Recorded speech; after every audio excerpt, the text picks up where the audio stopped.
I mean, I was under the assumption of the ICO was there to help new players, but in reality, it's just there to change the player base, like the target audience, which I mean, it's relative, you know. I mean, right now before ICO, the target audience were people that want to play realistic shooters, alternative to battlefields. Now, with ICO, the target audience switches into something more of a role players, RPs, milsimmers, and all that. So, I guess I think Offworld Industry is misleading by saying the new update will help new players and etc. etc. So yeah, that's the thing that I'm actually concerned about because people bought this game, found out it's actually unplayable for the new players, or at least if I were a new players and I can't control my gun, I'm gonna have a hard time enjoying playing a first person shooter. But yeah, from their perspective, no, it helps new players because you don't get one shot like every time. I mean, that's just a ridiculous reason to be honest, because you're still getting one shot. But now you can't shoot back since everything is blurred. Everything is like your gun can't stay still when you're getting shot at, and I think it's a bad thing for new players. I mean, to be honest, I've said it multiple times in the community Discord.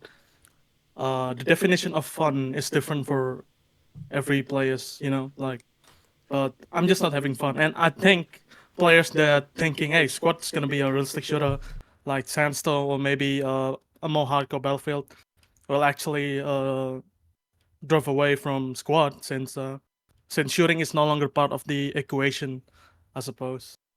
It's like that.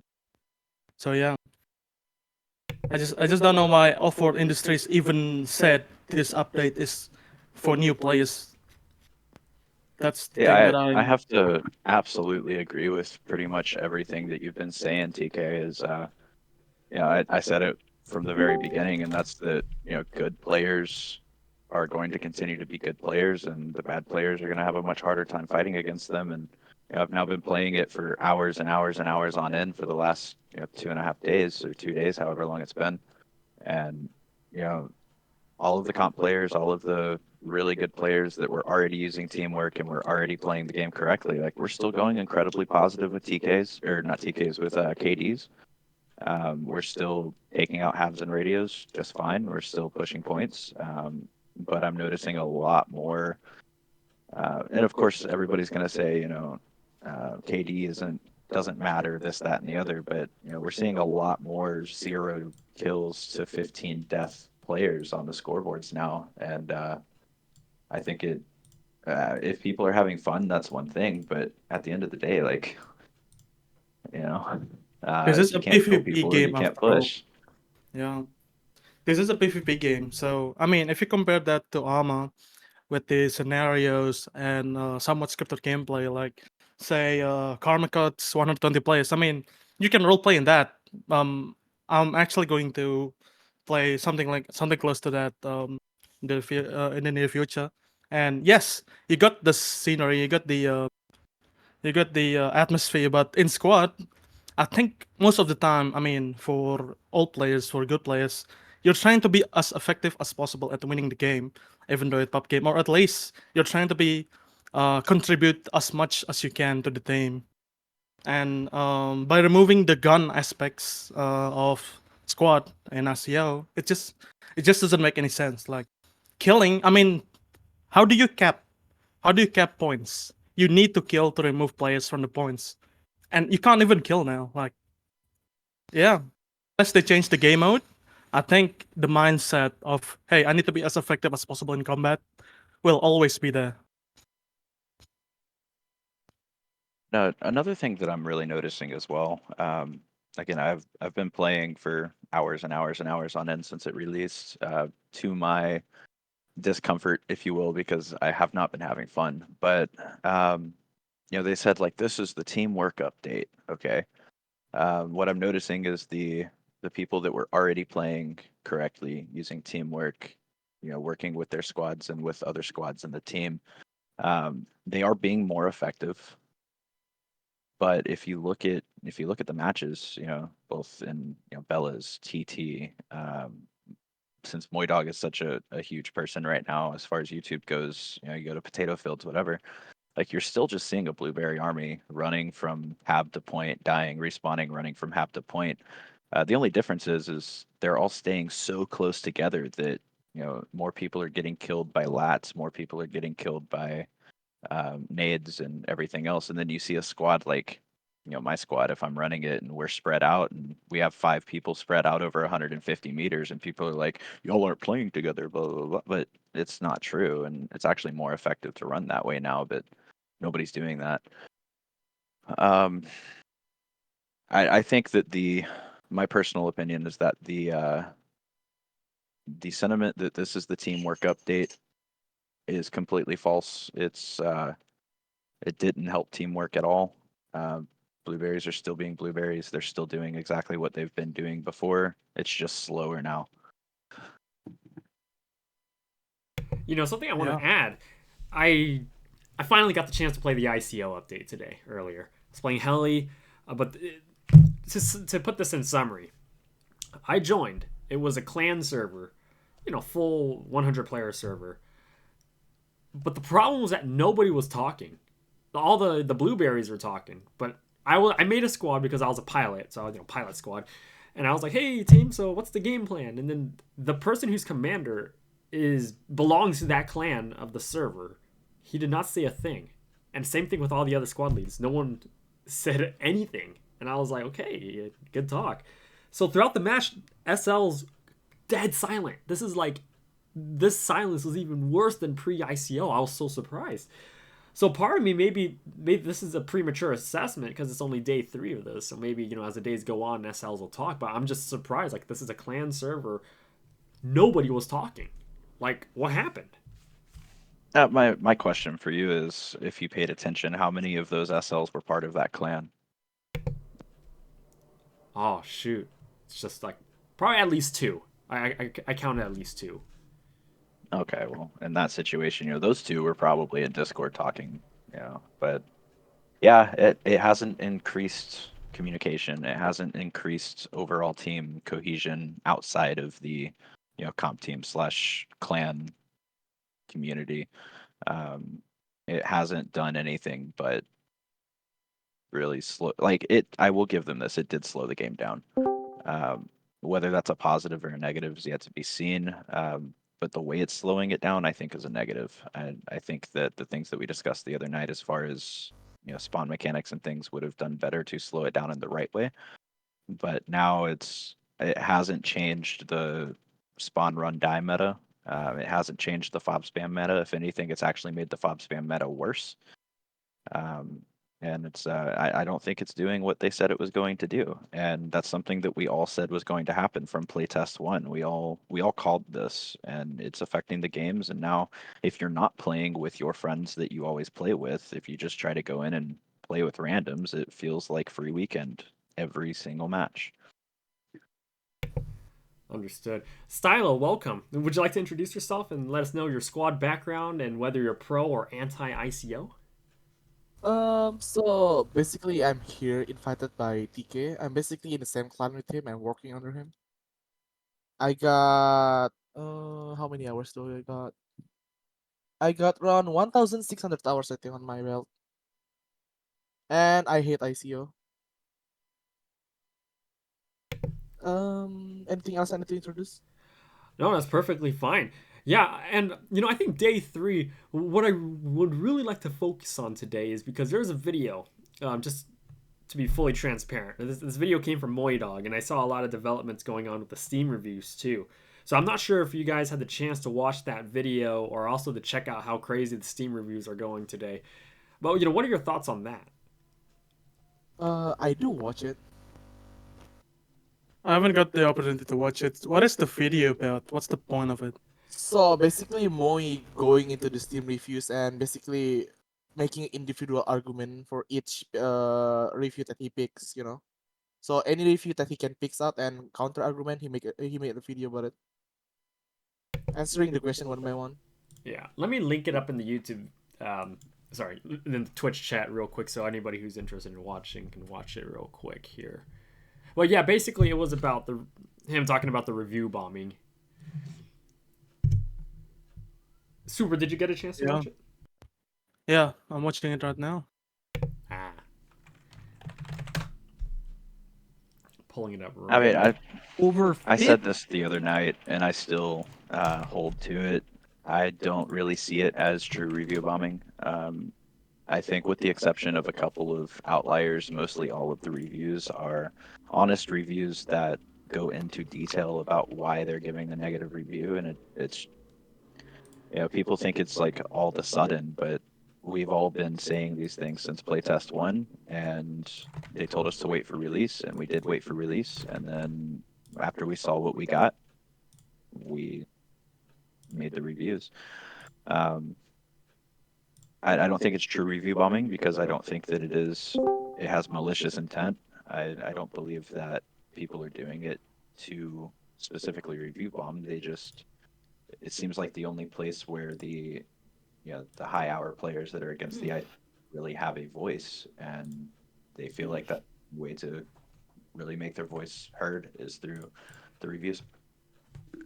For I would sure. point out too that there's a higher percentage of negative reviews right now that have multiple paragraphs and are super long than in any reviews for any game I've ever seen.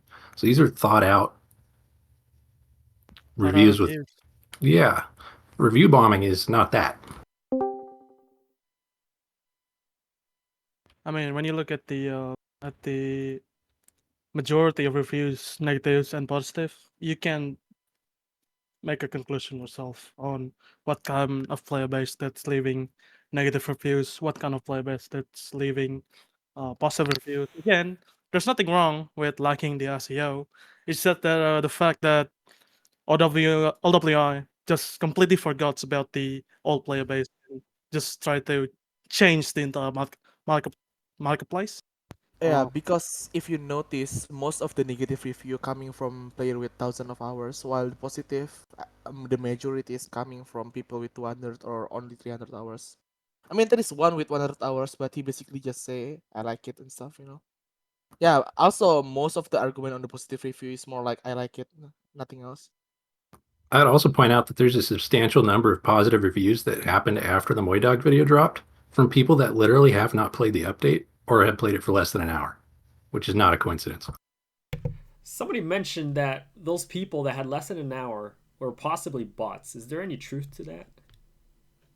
Probably not. Bots, I mean, bots in the sense that they're Moydog fanboys that aren't actually critically addressing the issues, but I don't think it's like a concerted computer bot effort. Hmm. I'm not trying to be like super exclusive, but if you take a look at Fiji Insights and see how squad statistics display and how the average players, how many hours the average players has, they mostly has less than 500, less than 1,000. And I can imagine most gameplay loops pre ICO and post ICO will be like you'll be playing for a week, 1 or 2 matches a day, and then you'll be done. Because there's just it's too tiring to play squad without knowing what they do. And I don't think there's anything fundamentally wrong with people without a lot of playtime reviewing the game. I think they have just as much right as everybody else does. And there's nothing fundamentally wrong with that if they like it. But the issue is people who literally have not played the update. Right, and Exactly. to Coney's point, like those people who have not yet played the update, they're also putting reviews down, right? Yeah, it's descending into tribalism. Hmm. I got a Um, friend that's coming off Arma. I'm not gonna say his name, but he thought he's playing Arma before playing squad. I think he just started playing squad as of recently after the update, and he said, "Hey, this update is good. It's making the things more realistic." I mean, why are we even? Again, I'm not trying to be exclusive, but why even make an opinion about Game Squad that you haven't even played before ICO come out? Like, why saying, "Hey, pre-ICO is bad," even though I haven't played an inch of it, and that kind of things is just like just shit takes, I guess. Welcome, Voxy. Oh, what do you know? The Relax. one thing, yeah, sorry. Yeah, don't worry. You go ahead. The one thing that is really unfortunate for the old WI is that, I mean, on the video, Moidok also having an argument. See the player count, we have full servers, but that is because it's only a new update, so everyone play. Like the one that I'm scared of is that squad have its up and down, and most on the downtime, the veteran player is the one that filling up the servers. But now the OWI is alienating the server. When the hype is down and people will have already bored playing, there is nobody will fill up the server. That is what I'm afraid of, because of this update. Um, like I believe the same people that is supporting ICO right now will be the same player base that only play this, will only play the game for 2 weeks and then drop it. Like forget about it. While the veterans that play the game all day all night, like TK here with 5K hours, crazy. Um, he is the one that always fill the server, but when everyone is gone, when the veteran is got alienated and not included into the community anymore, well, we can see like I'm willing to bet that we're gonna see an actual decreased amount of player. But the thing is though, like OW has like strategy, like marketing strategies, like it's a one-time purchase. That's where they make their money. Just a one-time purchase when the people like buy a spot on Steam, and then that's it. That's why like they added this update because like they needed a way to attract like a new player base. Would that lead to like the conclusion that the timing of this update was occurring during a time where their sales numbers were low? And Yeah. my follow up question to that too is how emotes, remember that drama? But anyways, Yeah. as of Mode. today, are emotes bringing in a good source of income for OWI? Definitely not. Uh, we Clearly might not. have to ask an OWI official about that because I think OWI isn't a publicly traded company, yeah. So there's really no way of figuring out how the revenues work in details unless we can get our hands on financial reports quarterly. But yeah, I think I don't know if maybe because most of the good players, I mean, Karmika really hates the emotes update, and I think I can understand since it can open a new Pandora box about how monetization of the game works. But I think it doesn't really matter too much. I bought emotes for practically trolling purposes, but other than that, it's not like we're adding skins. But then again, uh, with how little monetization opportunities that our world industry has, they need to figure out a way of making new money. And I think, as Kermit said, is how afford trying to make more money off Squad by catering to new players. For sure. Something I want to catch up with the chat box real quick here. Casper Actual says, I think the teamwork thing falls on the community. In my experience, servers have been hit or miss way before ICO was even thought about. Casper adds on, not sure how many people play Tarkov, but this reminds me when BSG added inertia. Half the player base loved it, half hated it. Well, as a pro ICO, I can say it's either hit or miss because yeah, it's either the choice between the squad leader and the commander to communicate with each other. But let's see, there's always that one kind of people that always call each other blueberries. But let's see. Give me a second, Bill. Yeah. Yeah. Also, if anybody, I was reached out to certain people. They mentioned that they would love to hear the Asian communities, like the Chinese players, especially because they make a big player base of squad. Oh, you're in luck. Happens to be Indonesian and quite. I think I can comfortably say I probably has the most house in the Indonesian squad. I So have like yeah, around 3,000 hours. And Doc is like 5,000, I think. Oh yeah, wow. Oh, we you guys are from like the China. Well, Doctor, you said you're from the Indonesian. yeah, I'm from Cream and Indonesia. yeah, and then Cream, I'm you're also Indonesian, by the way. I'm also Indonesian. oh We wow. got four donation here. Even better. Okay. I want to address cast. Actually, anyone want to talk first? I'll take a shot at Casper's first comment. The teamwork thing falls on the community. In your experience, servers have been hit or miss way before ICO yet. That is absolutely true, and that's something that all of us have been saying. Whether not even really the pro ICO guys, because a lot of them think that this will fix that issue. That's what a lot of us, at least on the against ICO team, have been saying. Is this game is a social game. This game relies on you having friends that you know how to work with and people that you play with. Um, there's a lot of people out there that are completely against the whole idea of being part of a clan, which it baffles me. I don't understand it because if you get on any server, right, um, you'll see that the people that are generally working together at a high level, the ones that are communicating, they have their comms down, they know how to communicate with each other, they know how to talk to each other, and they know how to play with each other. They're always the ones wearing the same tags. Um, so that's one of the reasons why I think that this isn't working the way that they wanted to, is because people that are just playing with random other people, like that teamwork and that cohesion, it's hard to force. It's something that people have to want. It's something that people have to actively work towards doing. So there's no sort of game mechanic that's going to force teamwork or force people to talk to each other. It was hit or miss before the ICO, and it's an unpopular opinion, but it's going to continue being hit or miss after the ICO.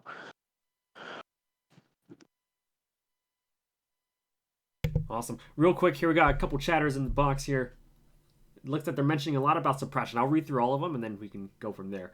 The Slug says, yeah, squad suppression is Tarkov's inertia. Weird thing is, I know people complaining about squad suppression, but they're totally fine with Tarkov inertia. B. Dean Cowell says, I think the suppression is great. I think the sway has ruined the game. Shoxy 2K22 says, do these guys think suppression should be a game mechanic in squad? Coney says, you can't help people that won't help themselves. Beating Cal says, I could take half the suppression too, though.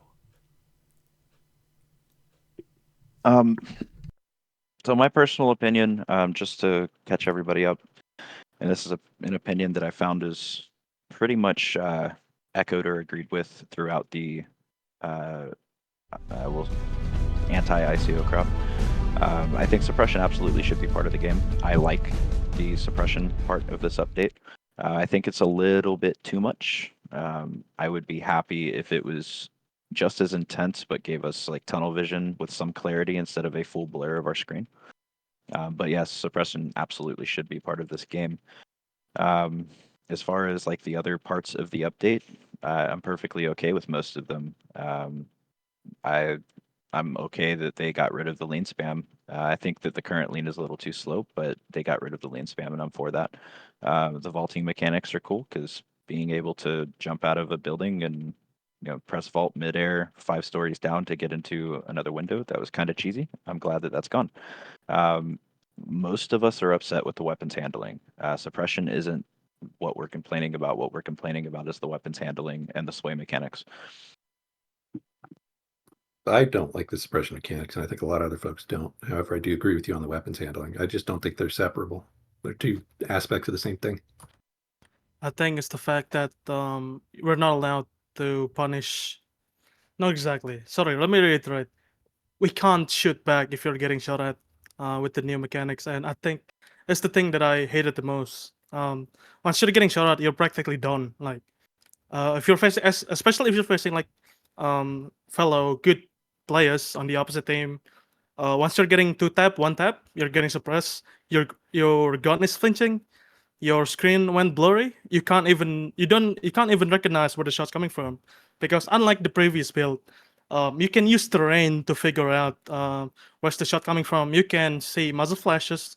Now you just need to do your hearing do the job, and considering how fuck squad directional sound sometimes can be, I don't think it's adequate to figure out how to properly, I guess, even counter suppress.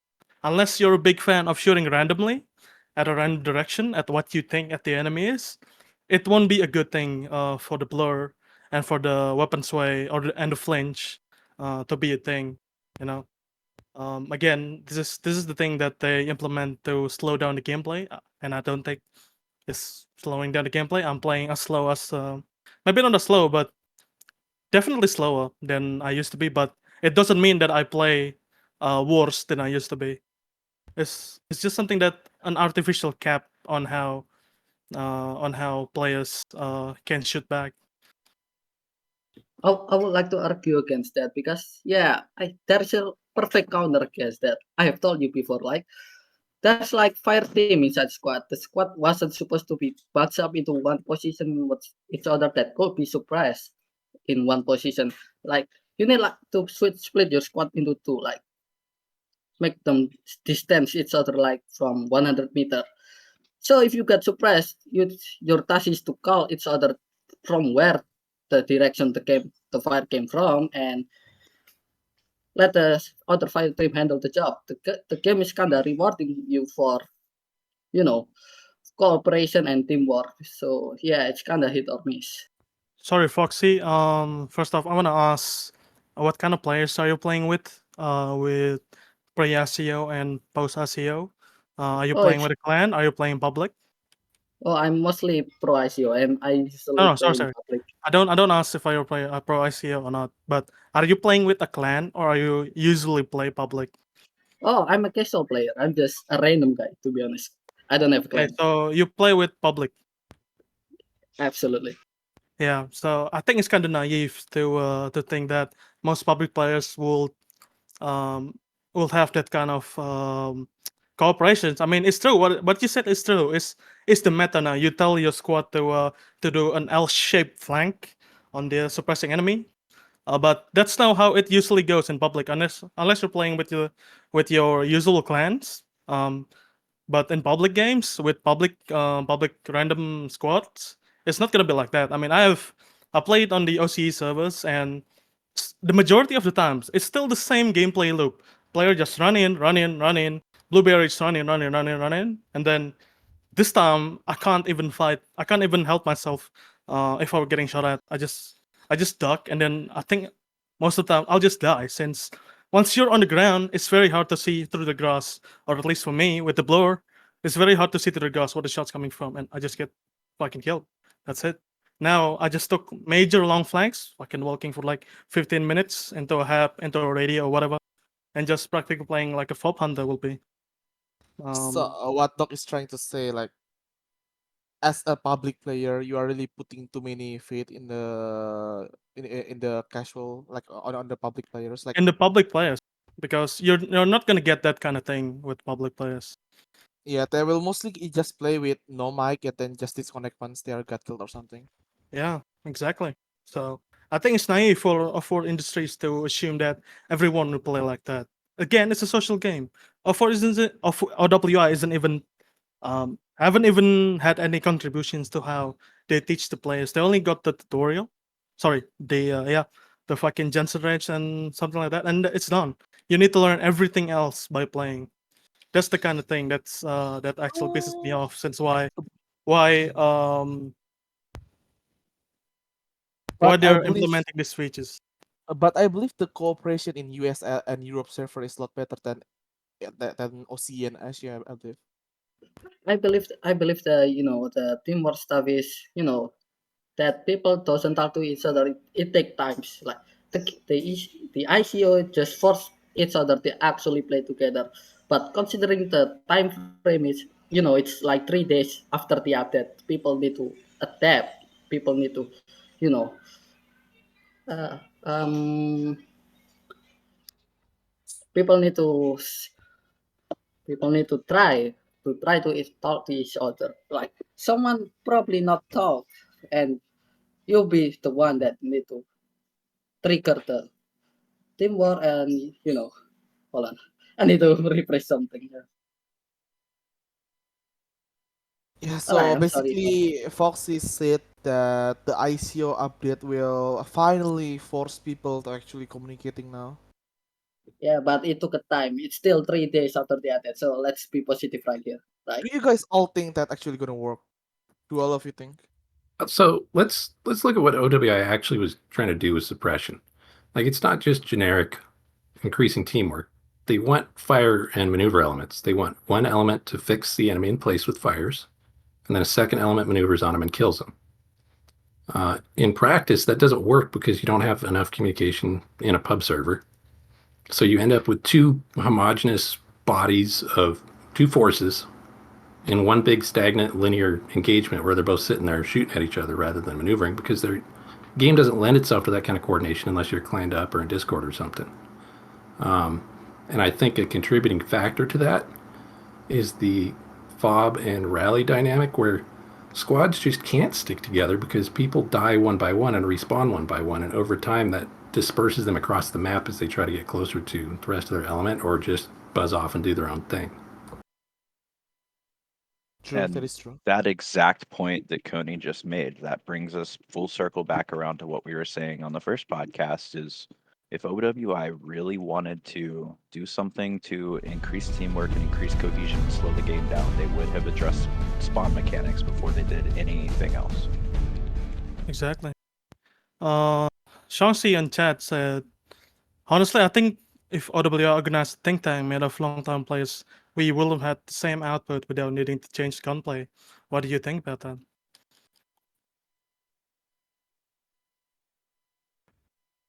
I mean, it's a great idea. I think that it probably would have worked that way, but the fact is these longtime players with thousands of hours have been telling OWI the same things for years.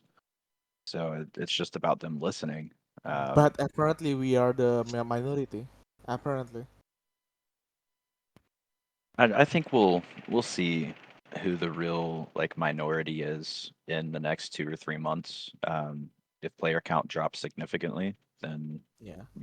we'll have that answer. If Yeah. it doesn't, then maybe we are, and maybe we just need to adapt. But I Yeah. think a happy middle ground between what we have now and what we had would be much better than just saying adapt or go play COD. What? But despite everything that they put right now, like the fact they are putting it 2 years after officially releasing the game, it feels really wrong, man. It feels Exactly. super wrong. Like you change. I mean, maybe the like if the change is on the hap, like how hap already works is still okay, but they changed the gunplay, the essence of the FPS, 2 years after after they released the game officially. I don't think that is a really good. It is a really good decision on company level. Like I don't know what their purpose is. I cannot imagine what their purpose. Other than to making a gimmick, sell the game as fast as possible.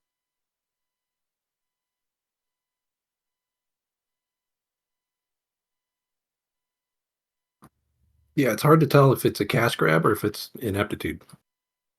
But Exactly. if they are actually doing this for the community, like guys, there is no like if we recall this past year, there is no demand to rehaul or to remake the infantry experience. No demand at all. Like this thing just coming out suddenly and nobody expected. Even the supporter of this update also don't know it exists before, and before they are actually supporting it. There is no demands for this update. Why they push this demand? Because there is a lot more things that they need to fix before this update. Like they need to fix a lot of bugs, a lot of quality of life problem. But instead they are pushing this one. Why? It's really baffling for me. Who are the? Oh, I guess I don't know if anybody knows, but somebody mentioned the other day was that somebody behind the scenes in OWI was calling the shots, and apparently that individual or few individuals, I don't know, but those people, they somehow decided that this was the best course of direction for squad. I guess on a financial standpoint, I have no proof of this. Someone just mentioned I that's a can speak to that. I think I may have been the one that brought it up before. And it's open source. There's some press releases that talk about it, so I'm not speculating, and I'm not going to talk about anything I'm not sure about. When Tencent took a minority share in OWI, one thing they did is commit a team within Tencent that consults on shooters and specifically shooting mechanics to work on the game and consult with OWI on that. Shortly after that is when all this ICO stuff started happening. I don't know if they're connected. I have no proof of that, but those timelines do line up, and I can send you that press release if you're interested. Huh. Oh yes, please. It'll be a very interesting read. I don't think we can post links in chat, so I'll DM it to Socrates. Got it. I just received a link from a person here. This is a Reddit link, and let me pull it up real quick. I'll read it out to everybody. Oh, shoot, it's an essay. Okay. Give me like 5 minutes to read this, but everybody, if you kind of all digest this, I'll read it slow enough or fast enough. The Reddit post says, "We should stop waiting for this to become a spiritual successor and make a Project Reality mod already." This received a development response. Reading on, he says, or she, "I walked away from this community quite a while ago because I was sick of the drama my opinions invited. For anyone who doesn't remember, I was very vocal about wanting this game to embody PR, but in a modernized, more technically sophisticated fashion. This didn't go over well with some people, and the more vocal I was, the more vitriol I invited. I don't really play Squad often anymore because it strays further from what I wanted with each update." Actually, let me pause real quick. I'm going to just post a link in the chat so y'all can read along. Continuing on, second paragraph, or third. "I don't blame the competitive scene for this either. Every community has different opinions. It all comes down to the devs and what they want. In Squad's case, it would seem that they're trying to please a wider audience and basing a lot of their decisions off of metrics, data, and surveys of the broader community, which includes milsim, comp, and casual drop-in, drop-out players who may or may not stick around. The thing is, that's not how you get PR. Games like PR are the product of vision, not consensus. Making a game in the way Owie is how you get something that's fine for the largest number of people within a target audience, and Owie's target audience is far broader than PR's. It's an economic decision. What we're getting is a camel, a horse designed by a committee. Squad will never be halfway between Arma and Battlefield like the devs said it would. It's going to be between PR and Battlefield because that's what you get if you dilute this formula to reach the audience Owie is trying to reach. It's simple economics. In short, they sold out on their vision for Steam money and betrayed the PR vets who wanted something that still embodied the core experience of PR. Superficially, the game has a lot in common with PR, but it lacks the verisimilitude, parentheses, not realism, that PR had, and such a thing is incompatible with the type of balance and accessibility they're going for. Based on everything I know about the composition of Owie and game development in general, I highly doubt there will ever be a pivot back. It's too late. We've lost the battle. The middle ground they're going for is not the middle ground we were hoping for. We need to make peace with this. I think it's a bit foolish to plead to the devs to bring the game closer to PR at this point. The course is already set given how close Squad is to beta. A hardcore variant from the devs would be the only reasonable ask here, I think. But I don't expect this either, as the devs have come out against this in the past, and even a hardcore mode would still be a far cry from PR. I think the wisest course of action here is to take advantage of the modding features and make a Project Reality mod for Squad. This is all my bad opinion, of course. I have no beef and desire, no drama with QA, mumberings, etc. I've made peace with Vanilla Squad being what it is and think that everyone should. The number of pivots required to bring it in line with what people like me want is too great for it to be reasonable to ask it of the devs at this stage. Besides, there's enough here content-wise to make a pretty awesome mod, so I think that's what PR fans should focus on instead of pleading with devs to do a major pivot this close to beta. TLDR. The development trajectory of Squad is locked in as it's near beta, and Owie is trying to please a wide target audience with the same kind of cynical, data/feedback-driven development process that AAA developers take.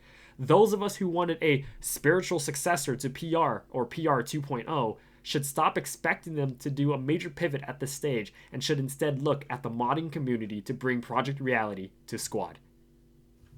End of essay. Thoughts? This is old Reddit post, I believe. My immediate thought of that is regarding modding. There have been so many very well thought out mods in this game, like very ones that have a lot of content, like Middle East Escalation and Steel Division. Because of how horrible the squad modding scene is and the lack of support mods have, there's no real possibility for mods to get off the ground most of the time. And even if they are, nowadays with constant updates completely shifting the game around with spaghetti code, it makes it very hard to keep the mods updated. I've noticed there's still mods that are like very popular. For example, Middle East Escalation, they still haven't been updated for months now because I just can't keep up. Sorry, real quick here. I just received some clarification, but I should be reading too. In that link I sent for this thread, if you scroll down to Merlin, the creator slash Offworld CEO. Wait, he's a CEO now? Oh wow. It was, I think. No, this is a 4-year-old post. Oh, okay. Yeah, I Well, was about to say we had a new CEO by now. okay. Let me just read this real quick. This is another essay, but okay. So he responds to this thread saying, "I thought I'd chime in because I think this thread is really interesting and brought a lot of deep talk about the history of the game and where it's heading in the future. I know there has been a lot of talk about PR recently and some of the design changes the team have made. Buddy rallies, movement speed, and insta-death removal. It got me thinking a lot about what my own feelings are regarding the game, and I thought that I may be saying some... Sorry. And I thought that maybe saying them would clear the air a bit. I'd like to make the disclaimer that everything here is my own personal opinion, and that ultimately the final decision about the game is very much in the hands of the developers. Sorry, let me just skip through this. The key thing that I think is central to all of this is that we plan to do with Squad from the start, as a lot of people do remember and are focused on it. So I thought I could paint a bit of a picture about what is going on behind the scenes. First, I think it's important to rewind back to before Squad started, back to the days when there was just PR. Project Reality. For a while, I myself was just a regular player who loved the mod, and I actually enjoyed it. And I actually joined it quite late in its history at the time, to be honest. Though granted, now that is a long time ago. I loved the mod and played a crap ton of it. Eventually got very serious with it and worked on a mini mod for it. Played in the PRT and then eventually developed for it. The whole works.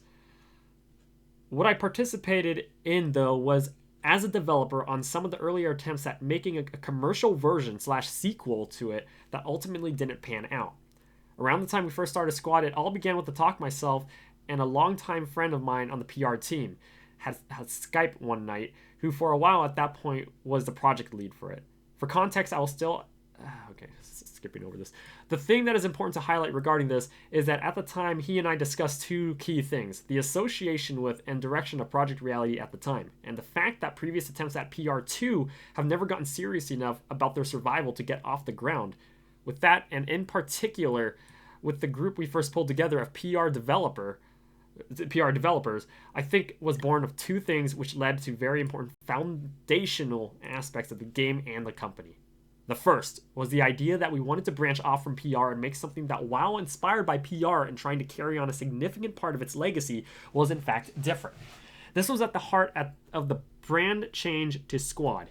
When it came to it, we were trying to embrace the fact that we felt that ultimately PR turned into something very different from where it started. PR, in its early days, was much more about taking Battlefield 2 and making it realistic and tactical. Because the game started as something that was already arcadey, it ended up becoming an entirely different beast that carefully balanced teamwork, communication, realism, and gameplay altogether. While things like damage models, physics, movement speeds, and equipment accuracy all were critical to that original vision of PR, new priorities entered, like keeping the squad together, getting people talking to each other, getting people working together using the rules of the game, and making sure the gameplay was fun and engaging. All those things were balanced together out of interest of making a great game to support that realism vision. With Squad, we aim to make a successor rather than a sequel, and in many ways to try and capture a new vision that closer matched with the idea of balancing those basic tenets. Someone tell Socrates this shit is. Sorry, guys, I was asked to read this whole thing. Let me pause real quick. Let me check with the person. Do you want me to continue reading this, or am I missing the point from the request? It's kind of getting off course, to be honest. Okay. I mean, it's relevant in that people keep arguing about what the original direction of Squad was and whether this is a return to fundamentals or whether this is a new thing. So that is kind of still relevant. Okay. Yes, I guess it's better. I'm halfway through. If you can all bear with me. Okay. Socrates, sorry, I have to Yeah, go. go ahead. Something to do. Good luck, guys. Oh, okay. Stylo, thanks for being here. Okay. Where do I leave off? Okay, moving on. Second point. From the very start, a driving force for us was taking our business seriously to ensure it survived. This is not to say we are driven by money or wanting to maximize profit. Rather, I believe and now profess to those at the company that we are about people first and think about the financials in the context of helping the business and our people survive and thrive. Almost in the same sense you think of exercise for your body. The point of our studio is not to make money, it's to make people's lives better, whether that be the game developers, the players, or our most devoted fans. I feel for the game designers because they have to make tough decisions like how to balance the gameplay realism or even user experience or new players being able to learn the game, which don't always need to be as much of a concern when the game is not commercial. We have to think carefully about things like new players getting confused, players having a terrible experience because their team got steamrolled, etc. I know this does sound a bit tough, but please keep in mind that more than anything else, we're just trying to make sure our business is healthy and our developers are taken care of. With all that said, I think it's important to recognize that there is a lot that is great about PRBF2, both in the past and today.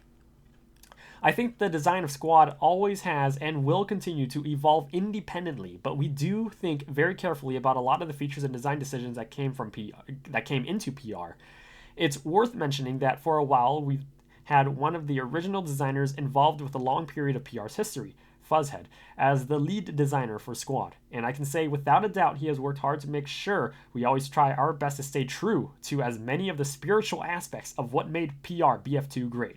I know some may disagree, but I would go as far as to say that PR BF2 actually adhered to many of the ideas and principles above, and in particular was very careful about balancing things like gameplay, teamwork, communications, etc. with the realism, and in many ways departed from its original pure realism founding direction.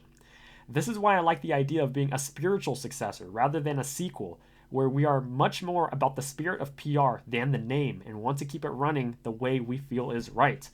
With that thought, I'd like to address the original point of the post here, which is regarding a PR mod for Squad. I always thought it would be an amazing thing to see and would give in particular those who would like to see something closer to the rule sets of PR or something more realistic than vanilla Squad. We're doing our best to provide all the tools possible to make that happen and really in many ways be the game company we wish had been there to help us when we were developing the mod. I think it's especially important to help deal with situations where folks on either the competitive or realism side disagree with the direction we're going with the game.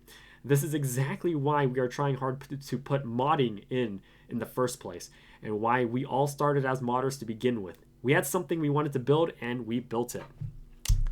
Last paragraph. Please bear with me, guys.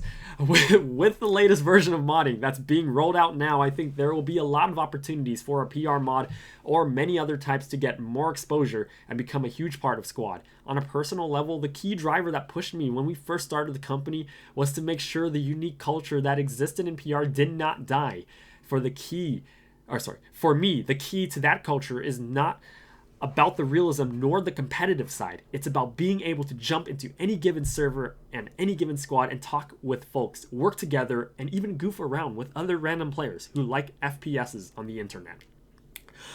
At the end of the day, what makes Squad great are those truck rides where people sing country roads, the excitement when you get into a firefight, and the Reddit threads where people encourage someone with anxiety to play anyway because it will help them get over it.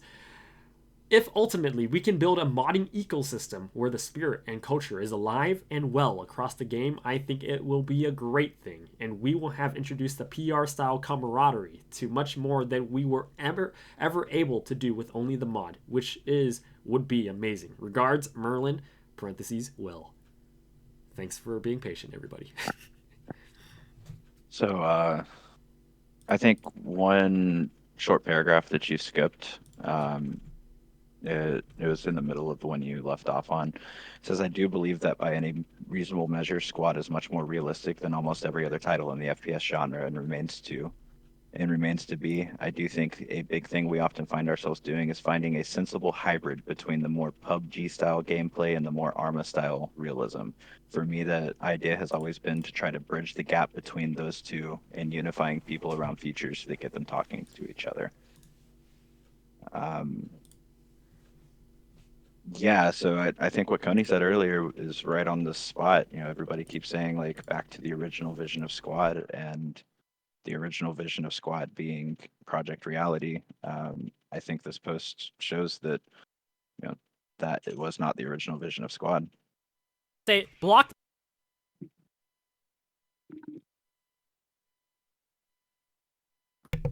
Understood. Awesome. Okay, let me catch up with chat real quick here. Does anybody have any questions? I think I just lost my voice from saying all that. But that was a really interesting post. I actually did not.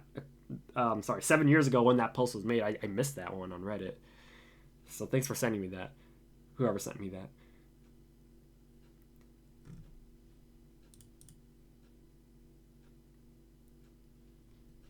Now let's talk about our new map, Operation First Light. What? Oh, okay, he was joking.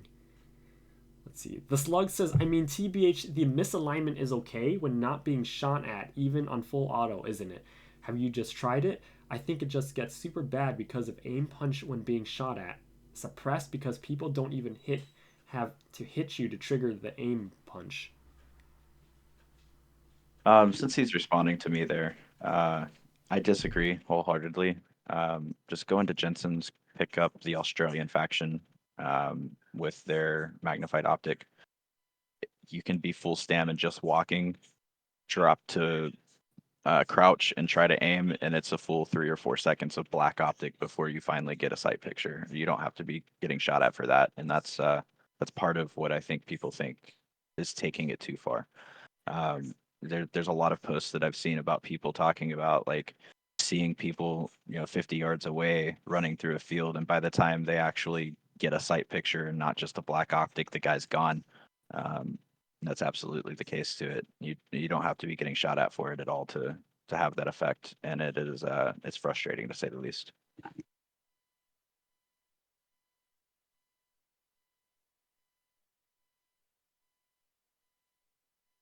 Understood. I just got sent another. Let's see.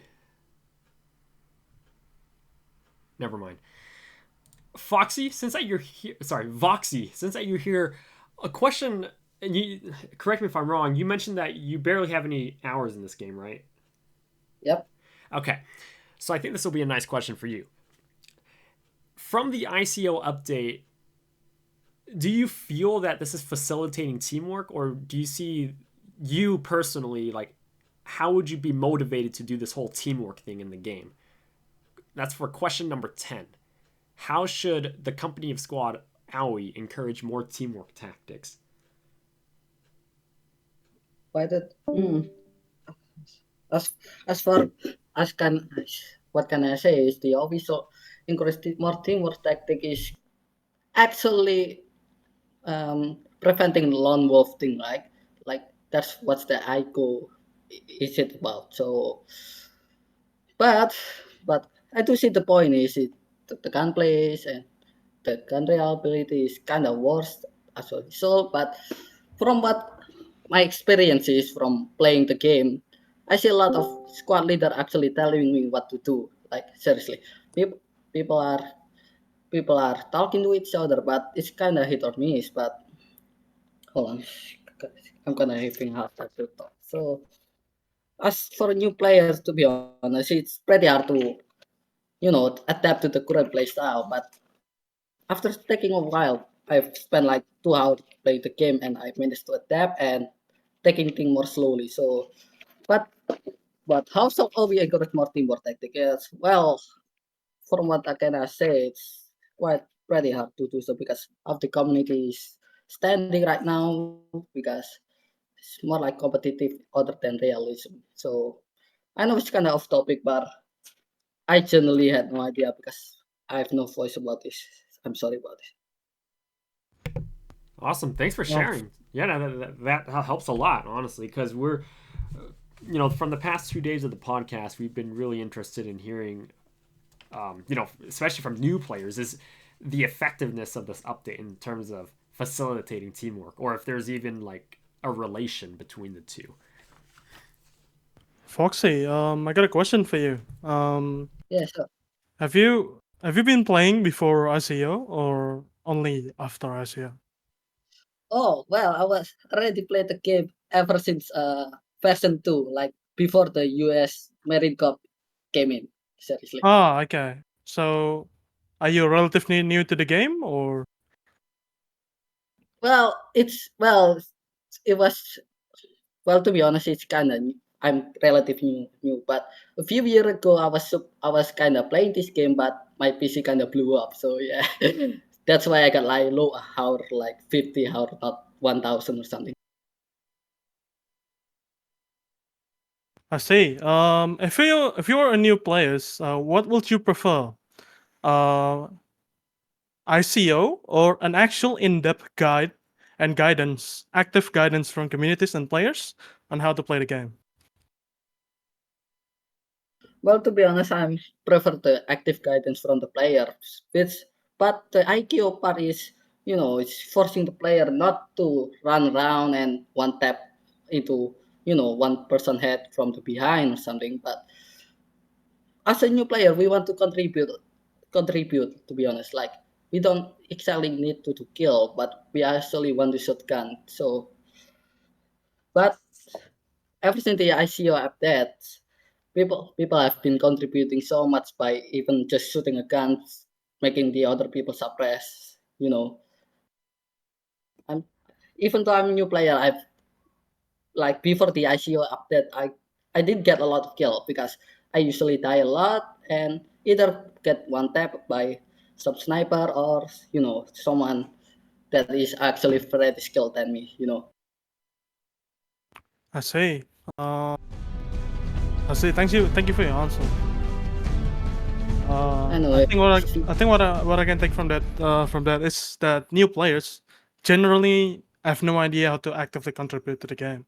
From what I can take from Foxy, and that's why part of the reason ICA was implemented, to make players feel like they're contributing to the game. And I think we, as the communities and as the good players, is actually partly to blame for the existence of ICO, because I don't think it will happen if communities or even OWI make an actual guide on how to play the game, or at least on how to somewhat contribute to the game.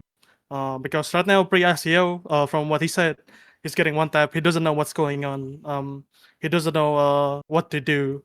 But with ICO, he's somewhat contributing by shooting yeah, and by just shooting. yeah. Yeah, I mean, yeah, because I was the machine gunner at that case, because I'm the one suppressing the half. Like, yeah. there's the enemy just took a half, like, seriously, to the half health, and I did was just, full auto at the half, and people told people to, hey, hey, can you just shoot that everyone that came out from it? And hell, I did. Shoxi answered. Now, if I was a casual player coming into the game, I would not want to sit through a PowerPoint to play the game. I'd rather jump into the ICO. And a lot of people are complaining, hey, they're facing a more skilled opponent. If you do not want to improve, why even bother complaining about you're facing a more skilled opponent and it should be balanced? Because I think those things are counterintuitive. I mean, why would you not try to get better at a game that you love? You know? What do you think? Well, to be honest, I kind of get improved like before the ICO came up, but it was like 1 week ago before I can even play the game because I owned this game like 1 year ago, like before the USMC, right? But my PC blew up, so I didn't get to play as much. Okay, fair. That's alright. Yeah, that's the thing that I'm wondering. Like, Pro SEO is sometimes complaining um, about how, hey, this will balance the game. I don't like facing someone that has more technical skills than me, but at the same time, they don't want to actively improve at the game. And I think that's just poor. I guess you can say poor culture, poor gaming culture. Yeah, people are confusing a low barrier of entry with a low barrier to being experienced and Ceiling. having deep game knowledge. Because there is evidence that is possible. I've been part of although it's regional, a community that actively try to improve pop players. I can show the PDF on how the community works. Basically, this is all voluntary.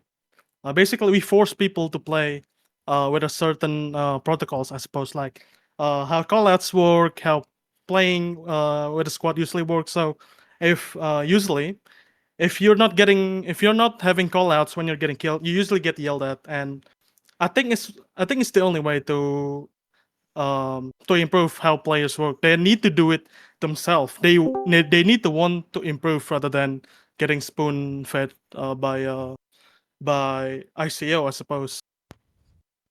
That's the thing. Understood. Real quick here, I want to chime in. Yanzi, representing the Chinese community of Squad. Yanzi, great to see you. Hey, hi, Socrates. Awesome. If you want to introduce yourself, your background with Squad, how many hours you've got, whether you're pro or anti ICO, but our big question to you, because it's really difficult for us to get any Chinese Squad players to, talk on behalf of what the general Chinese community is going through. But if you can speak on that, that'll be great. So I do an introduction first. So I'm Yanzi. So I'm the clan lead of Chinese Owls team, which you can see a lot in comp games right now. And for me myself, I play squad like 2,400 hours right now. So, but I'm not a old player like from PR or even in the alpha stage of the squad. So I'm relatively new. I start playing squad in like 2020. So yeah, quite new, like compared to most of the other players in our team. What are the other questions again? Sorry. Pretty much, how is the general Chinese community of Squad receiving this ICO update? Like, are people receiving it well? Like, they're playing well, or are a lot of people having a difficult time with the adaptation? I'll let the other people chime in on additional questions with that too. Yeah.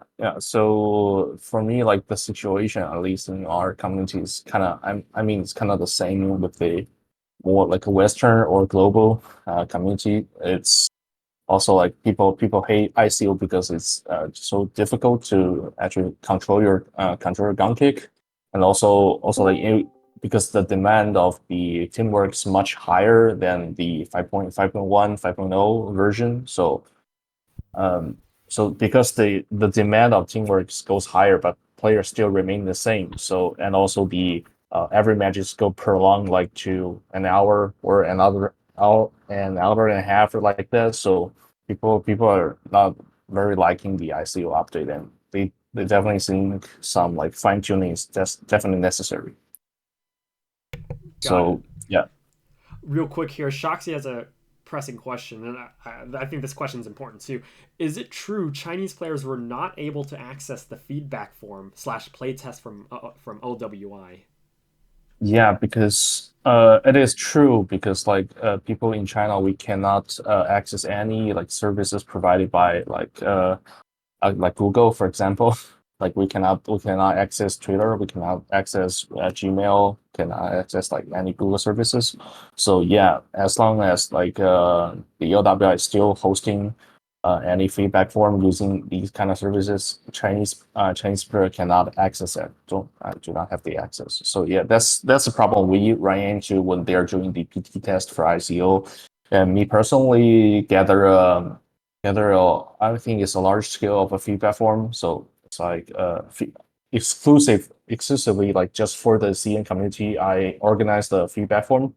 We receive about over like 900, almost to 1,000 feedbacks from them. But it's like only in PT3.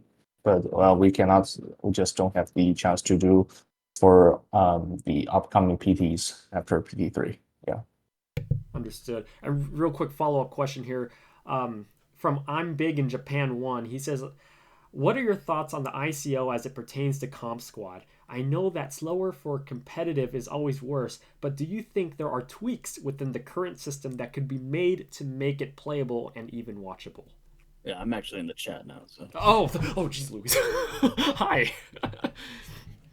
So Japan. is the answer is the question for me or is like for everybody in here? Everyone in Just general. in general. Yeah. Okay. Yeah. I don't think slower has to be worse for comp, but what is really bad for comp is making the game less deterministic. So if the player has less control over the outcome of a gunfight, that's bad for comp. Like from my point of view, it's like even though they got the like gun controlling much harder, but the gun controlling is a shitty update after all. But the more important thing is the balance between the offensive and defense.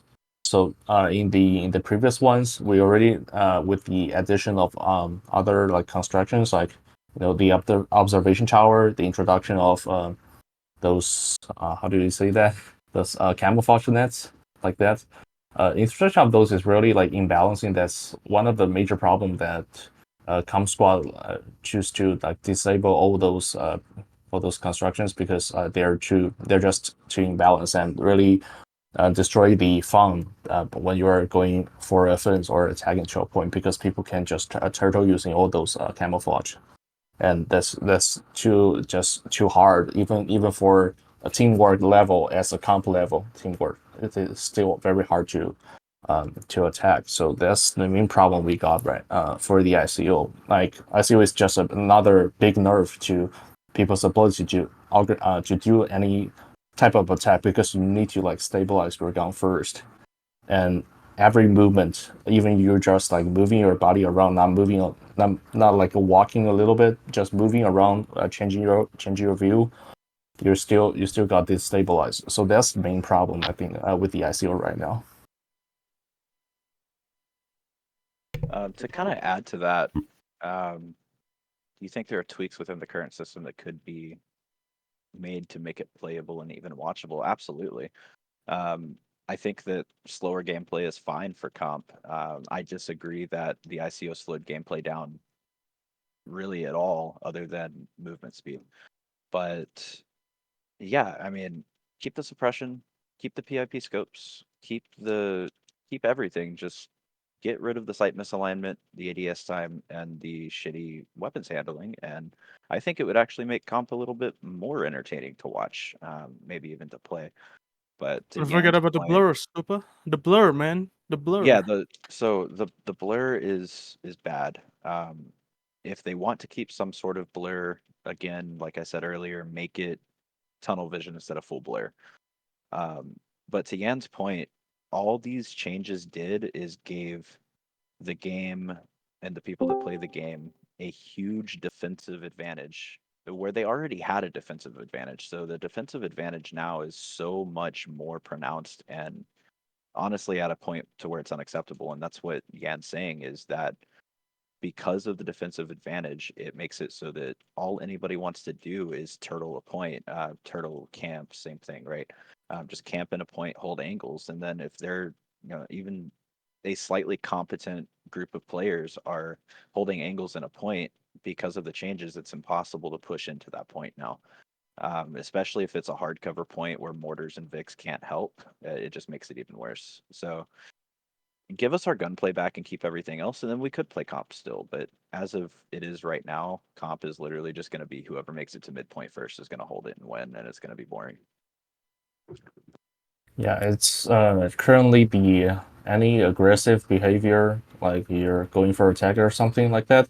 It is just not very possible, even with like vehicle, because if both sides have like a equal skill set, like you have equal gun control, equal experience, equal teamwork, it is always not very favorable for attackers to do anything. And unless you guys outplayed the defenders like so much to a very big extent. You can successfully do your attack, but that's just not very possible if the player's level is just not very the difference is not very big for both sides. Understood. Real quick here from Shoxy2K22. He says, would Yan describe the Chinese squad community as more competitive and wanting to get better than other regions? I mean, yeah, that's one of the one of the purpose for owls, at least owls and Eman. We always try to compete to the top of the top of the world. I mean, that's the whole point of going for comp or like the most of the fun because competing in the high level with players and we also learn many new things and many new plays, especially from PM, from Raven, from Spitz. So all the previous clans we play against, we learn something from them and we strengthen ourselves.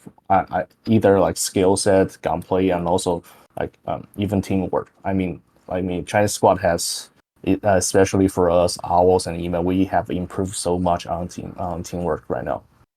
Just because we doing comp play on the international games. Understood. Real quick, Voxy here he's a relatively new player, so just a little side question for Voxy. Voxy, would you ever be interested in joining a competitive team? Well, to be honest, it's mostly I will like to, but it's mostly a time zone problem because I'm Indonesian and most of competitive I believe is probably located in Europe or USA. No, you can get into OCE. I played with ULD, and you'll be having 2 p.m. 2 p.m. matches. If we're facing EU teams, we'll be having 9 a.m. matches, and it's all gonna be on the weekend, so it won't be a problem. Well, For Asian complex, I mean, you can you can check out other clans like maybe the Thailands, or even you can play with Yanzi and the Owls Yeah. if you wanna have Uh, VPN. for for Australian teams to do scrims with like Chinese teams, it should be like in your afternoon time and our night Yeah. time, or your night time, our afternoon time. Let's just something like that around like 0700 UTC around that time. Yeah. Yeah, we're practically if we're not facing Owls or E-Man in the actual tourney, we'll be scrimming against Owls or E-Man. So yeah, We're long-term scrimming partners. scrimming partners. Yeah. Man, yeah, sure. Maybe I'll take a look tomorrow. too late, man. It's dead now. Well, yeah. Somebody asked you, they're like, hey Socrates, so now that squad comp has died, what game will you stream now? I'm like, I'm still playing squad. I mean, yeah, even though this update has, I have my reservations about it, but not to the point where I'm gonna uninstall it. But anyways, Will you go ahead.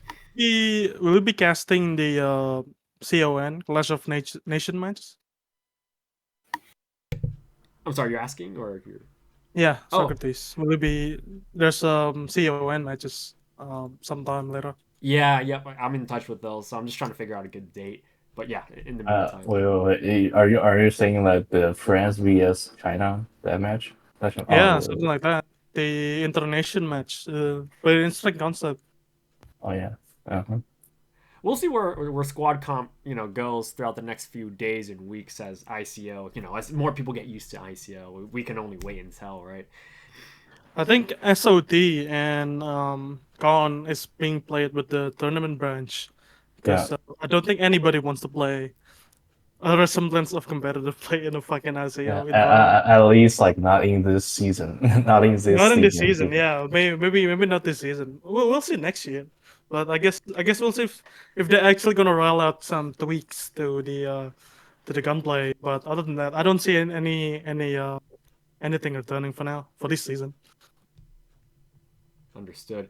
Real quick here, we have a person in the chat. DSI1 looks like Super's trying to get him in the podcast. So DSI1, from me to you, you're more than welcome to join us. We would love to hear your opinion, but we see in the chat that you would not like to. But again, They will you're not like welcome to. Oh yeah, I remember the question. So I just half answered that. So there's still half I didn't answer. So it's like how people like play style in Chinese community, right? I remember that question.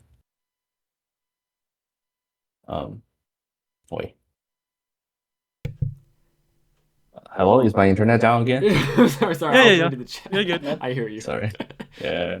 So it's like so people from China is like some of them is still the same like Milsim players getting into game, but others just like also they're from other similar games like they play Arma, they play Tarkov, they even play COD and that kind of stuff. So all the people like especially I think the audience like for Chinese players it's so wide that it consists like many other genres so like that and as a result like the overall quality of gameplay like in 5.0 or 5.1 I think is relatively better because like people know what they're doing. They're not just come here to like to chill to just have fun. They actually want to win and they are trying to learn how to do SL, how to do all the roles in game. So and also like we speak the same language and we usually have like over 20 like full servers in our night time. So yeah, so player base is I think is quite active, but we still got our own problems. But it's the another story. Yeah.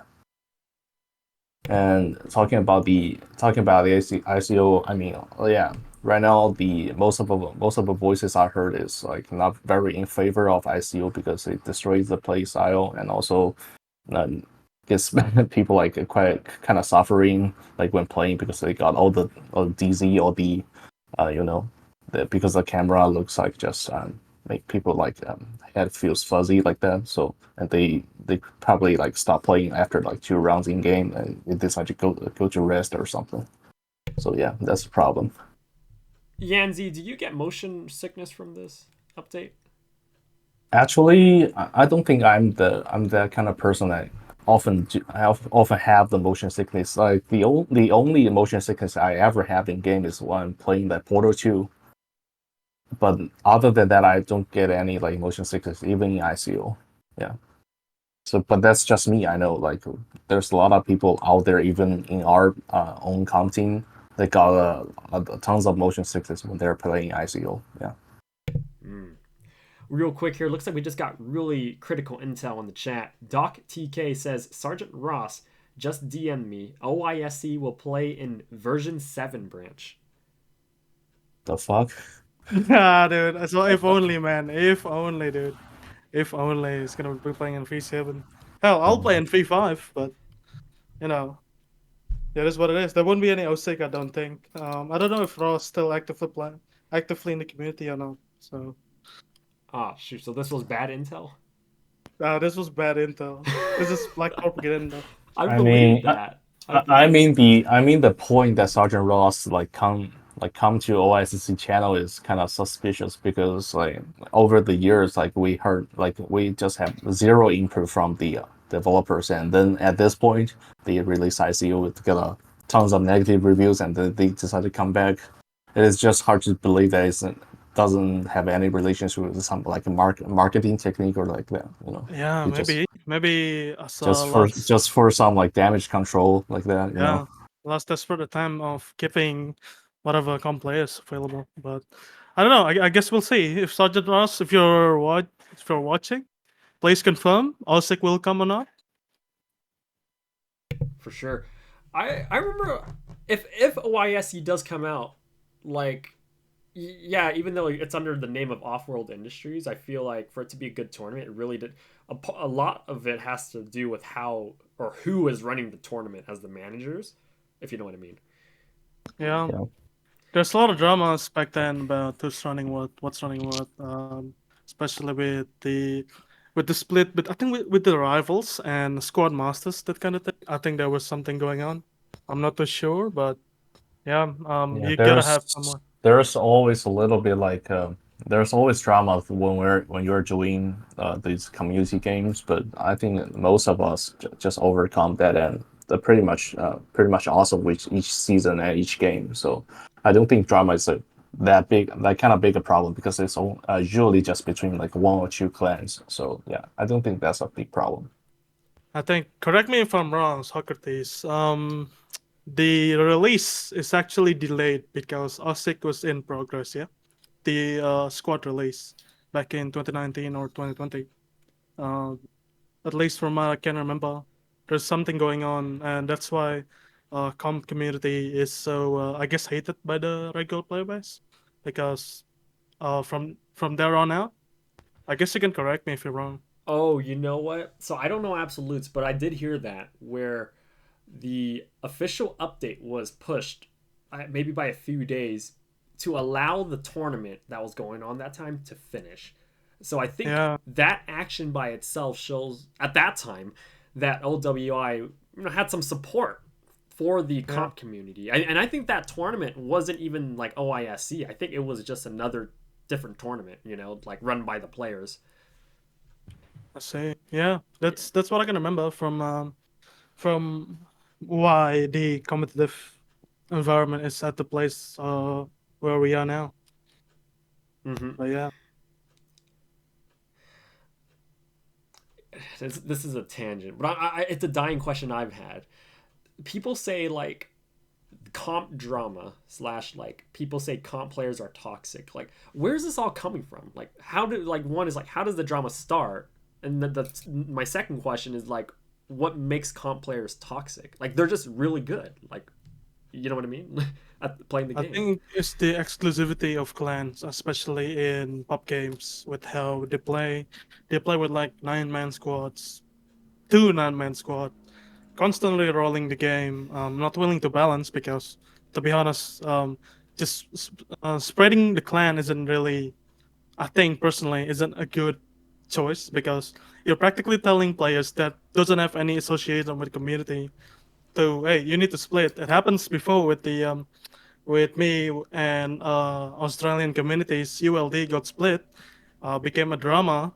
If you remember the GIF, the legendary GIF, Bishop, Yeah, that where thing. you got banned for competitive play. Yeah, that kind of thing. I think that's makes the perspective of players thinking why comp is so toxic, just because of the exclusivity. Now, I I mean, will add to this though. There has been a fair share of actual toxicity in the comp community. I will give people that. You think about like specific people like Doc Hammer or specific clans like Rally, like yeah, there's definitely toxicity that has existed throughout the game. Current comp culture though, that's pretty much gone. I think a lot of it comes down to and I said this the other night as well is if you have somebody with 3,000 hours in the game that knows what they're doing, asking you as another squad leader to, hey, please take your squad, like do this, we need this, or we're gonna lose, and then somebody like completely ignores you and then makes a mistake that one squad makes a mistake and loses the game for the entire place, like the entire team. That's going to piss that person off. So they might say some things that are a little out of pocket, but I don't think it's necessarily toxicity at that point as much as like, hey, listen, next time I told you to do this, please just do it. Um, I think that's what it comes down to a lot is people don't want to listen to the comp players, especially if it's like a comp SL and talking to another SL and saying, hey, like, why did you place that radio there? That's a really shit radio. They don't want to listen to it, and then they say like, "Oh, he told me that what I did was shitty. He's toxic." It just is what it is at that point. Understood. Just again, thanks for sharing your perspectives on this too. Let's bring it back to the ICO. So Voxy. Yeah. don't mean to target you all the time here, but I'm very curious. This question I think is really good for you. This is for question number 7. What is your opinion on the need for improved onboarding / tutorial in game for new players after the ICO update? And I'm curious, how did you learn squad? Did you go through the tutorial or did you just get straight into the battle? Nah, just watch YouTube and go straight to the battle. Anyways, about the tutorial, about the ICO, I do believe there's like supposed to be a section where people need to learn about suppressing, like using their machine gun or a assault rifle, and need to be and chance and since there's about a section where you need to prone and go walk to the other side while getting shot at machine gun is already enough to be suppressed, and there's need a other section that is about you shooting at them, you know. Hmm. But but to be honest here, as a new player, I personally think there's probably need a tutorial about point firing and suppression mechanic, and that's it. I think that's enough. Do you think the game should force people to go through like such a tutorial before they can even get into a match, or at least to like unlock certain kits in the game? Not really, to be honest. Hmm. People has freedom to do anything they wanted, but under discretion of squad leader, obviously. Right. What about squad leader specifically as a kit? To be honest, I haven't played any squad leader yet because I'm kind of afraid to speak out. Even I need to gather courage to even go into this VC, to be honest. The in my opinion, like the gatekeeping for certain like a very important roles is definitely needed, but it's not a hard cap, not a hard gatekeeping. It should be like providing a more some kind of tutorial, even like GIFs, like other games like Hell Let Loose, that kind of stuff. Like the ODB should provide enough information for people who wants to play the role to know how the role works. That's the ultimate solution. Not because right now most of the tutorial right now in Squad is just too simple. I mean, it's bad. It's just pretty bad because it does not teach you how to do game work. Does not tell you how exactly how the game works. It just tells you how to shoot, how to move. That's all. Nothing else. And even like how to you know identify the uniforms of the soldiers, like the camouflages. Like right now, especially right now, because ICO just canceled the name tags. Most of the time, you cannot see your friendlies. Right now, I got like TK like 3 or 5 times like per game. That's just ridiculous because people won't learn that because there's just no name tag. Then they don't know like what camouflage their team is. So definitely, ODB definitely need a huge rework on their tutorial system. And right now, I mean, like most of the tutorial and any that kind of content I receive is just from the community, like from either the content creators or from like clans, like mentors and that kind of stuff. So yeah, that's my opinion on the tutorial. Awesome. Thanks for sharing as well. Let's see what kind of questions we got. Optimization. I know everyone's been complaining about optimization, but ever since ICO came out, I barely see any optimization complaints. How's that doing? I've had horrible Yeah, political and performance. ready was. I've noticed a lot more stuttering, especially when Same. like there's lots of explosions going off. I haven't noticed frame drops specifically, other than in like really congested firefights.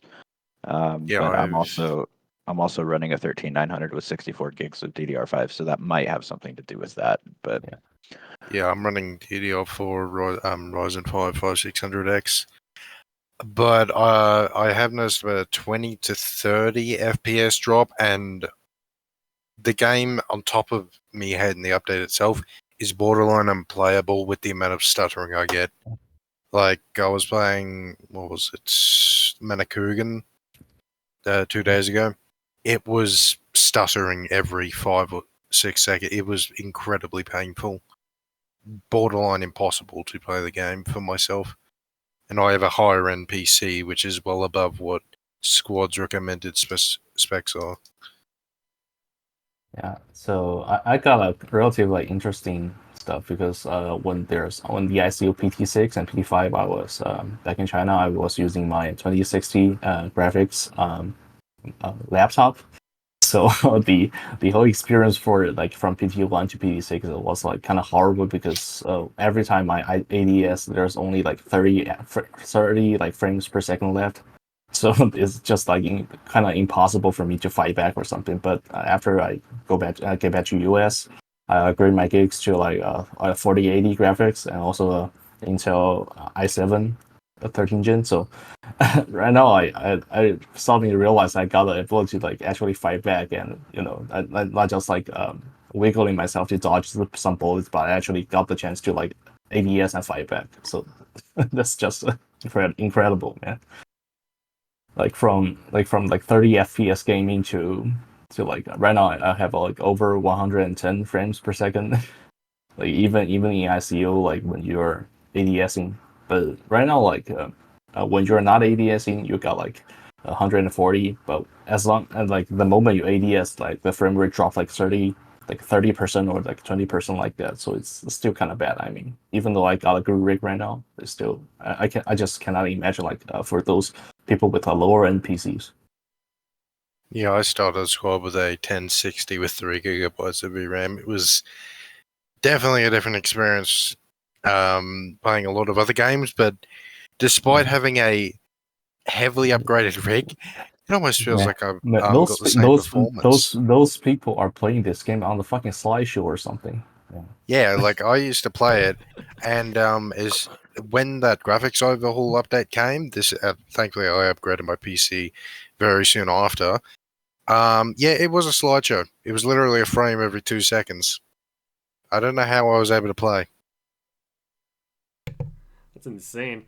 I share the same experience too. I started this back in 2015. And I had a 980 Ti. Squad actually burned my my power supply once, so I had to get a different one. What? Yeah, that was a terrible story. It actually fried and it started smelling like burnt metal. Anyways, I got a more powerful power supply, but I still crashed multiple times throughout the years, and only I just upgraded from a 980 to a 4080 card. So now a squad, oh my goodness, it's so amazing. I never knew squad and epic settings looked that amazing. Yeah, no, you cannot do ICU unless you got a 3060 or upper than that. No, Yeah. Yeah. it's too horrible to play. But it took 8 years. I mean, 8 years to get to the point of nice. I can finally play this game without like 30 FPS. Yeah, because most of the games I can easily run at maximum settings. I literally can put it as high as I please. And for example, playing War Thunder right now, getting over 200 frames, no issue. I'm also like talking about the hardware differences. I mean that's also one of the problems in CN communities because like the salary comparing to the price like a decent GPU card is like the Chinese people don't earn enough to upgrade their gigs. The buy power is just too low for CN players comparing to like a U and then they.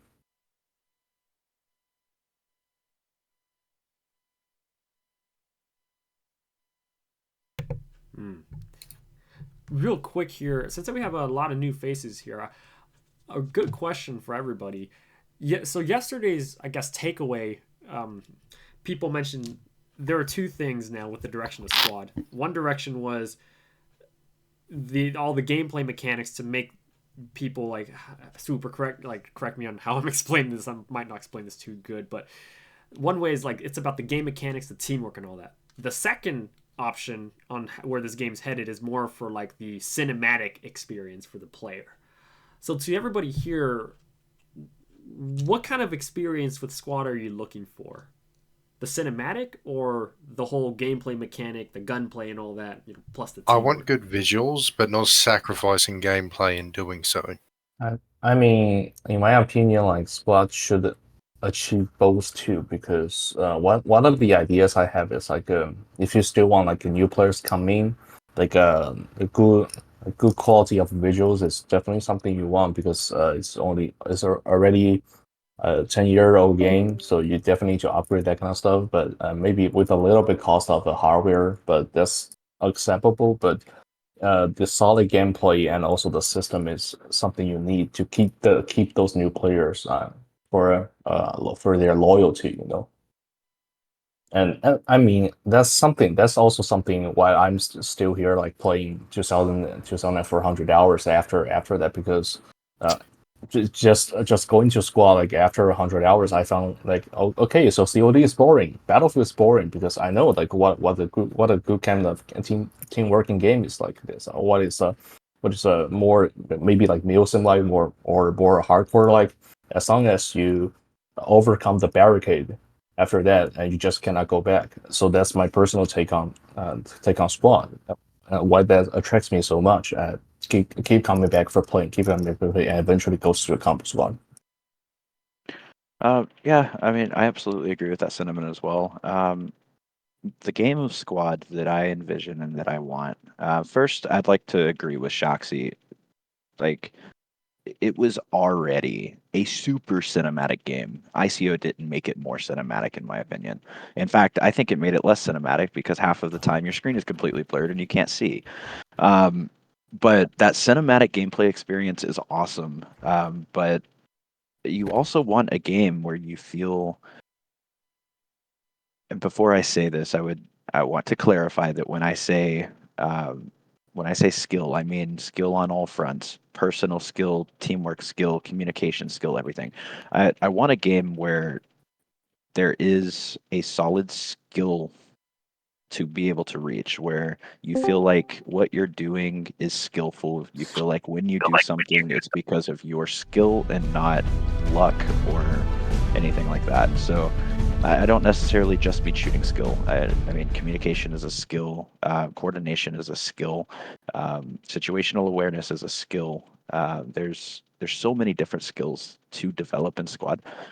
I want a game to where when something happens, you feel like it was your skill that made it happen and not some amount of luck and magic fairy dust in that. Um, that's my take on that. Yeah. Also, one I think people should make a difference, like have a different thought about like immersion and cinematic stuff, because cinematic is more like a visual. You feel like you're in a movie. Just by you looking at it, you feel in a movie. But like immersion is some kind of more experience wise. It's like okay, we got into a good fight, and I feel I'm immersed, and because the competitive is very high, like high competitive, and also like high teamwork. People are effectively talking to each other, and that makes you blend into the game. So that's what immersion is called. And I mean, like if you're just talking about immersion itself, the squad is not the only game you can have. You can have immersion. You can have immersion in CS:GO. You can have immersion in COD, as long as you blend into the environment that the actual game is doing, and you're actually working with other people, or just um yeah. So actually blend into the game, that what's good of the game. So I mean, like the right now OW is just like blindly say that, or saying that we need immersion. We need more immersion. Like we need more cinematic, but that's that's not like pretty much not the case after like the freshness wears off, like after 50 hours or 10 hours you play into that. It's just not the case.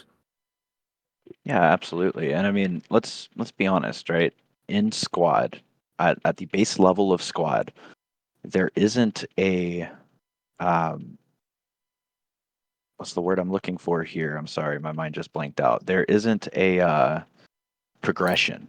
There isn't a natural progression in Squad. You don't get to progress skills. You don't get to progress anything. You jump into the game. You have all of the same options as everybody else, no matter if you have 1 hour or 10,000 hours in the game.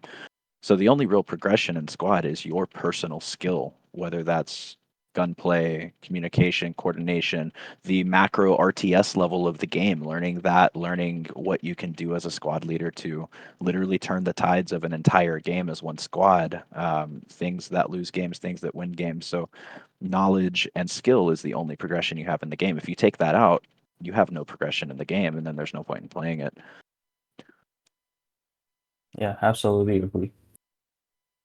Yeah, and I mean, I think that like as far as it pertains to like why people might find the ICO more appealing from like an immersive perspective, I feel like a lot of people came to Squad looking for something in between Battlefield and Armor, right?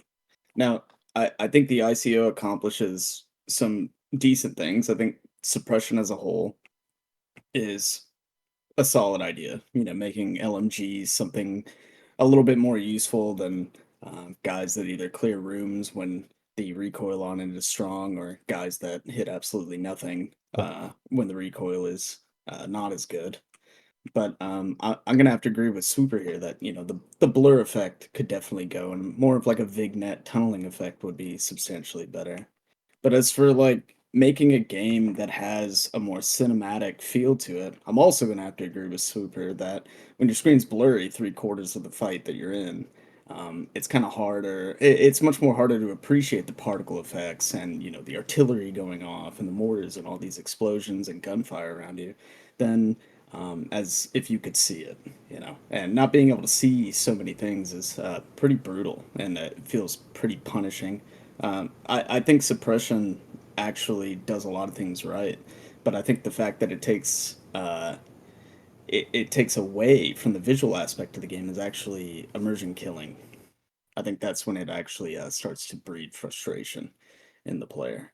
Not to mention all the other things that the ICO manages to take player agency from the person controlling the character away from. Between the weapon sway and the aim punch and all this, the camera recoil and that stuff. I definitely think all that stuff could be tweaked down a bit, and it doesn't necessarily. I think that maybe fights after tweaks could get more immersive, because it's okay if I want to hit an accurate shot here, I'm gonna have to sprint forward towards some cover or something like that, as opposed to quick shooting, which is probably what the majority of people in this chat are used to. But I mean, other than that, uh, it adding immersion is uh, definitely not the case, in my opinion. I would just also like to point out that I keep bringing up comp because it is without a doubt the highest level of squad gameplay you can get, whether that's fighting people that have the mechanical skill, or all the way down to the team level where you're the most coordinated out of any other pub game you've ever played. Like, it's the most coordinated style of gameplay, and it is kind of the epitome of teamwork and coordination. But what people don't realize, like, they keep calling us COD players or Twitch shooters and this and that and the other. Like, if I run out through in the middle of an open field and I try to 90-degree flick on somebody in a comp match, it's not going to work. If I sprint into a house to try to kill somebody in a house that's holding an angle, 9 times out of 10, it's not going to work. So, like, this slow gameplay that people seem to want somehow existed in comp before the ICO. So is it really our fault or our issue that people are upset about these things, or is there something else? No, absolutely. And I think what people fail to see is that in comparison to pretty much every other FPS out there, Squad was already the slowest, especially like you're saying at higher levels of play. So slowing the game down even more, I mean, it begs the question, who exactly are these changes for, or even catered to? See, the milsim is that's it. There's no more to us other than that. You're not gonna be if you're casual, you're fucked. If you're comp, you're fucked. If you play squad to milsim, it might be good.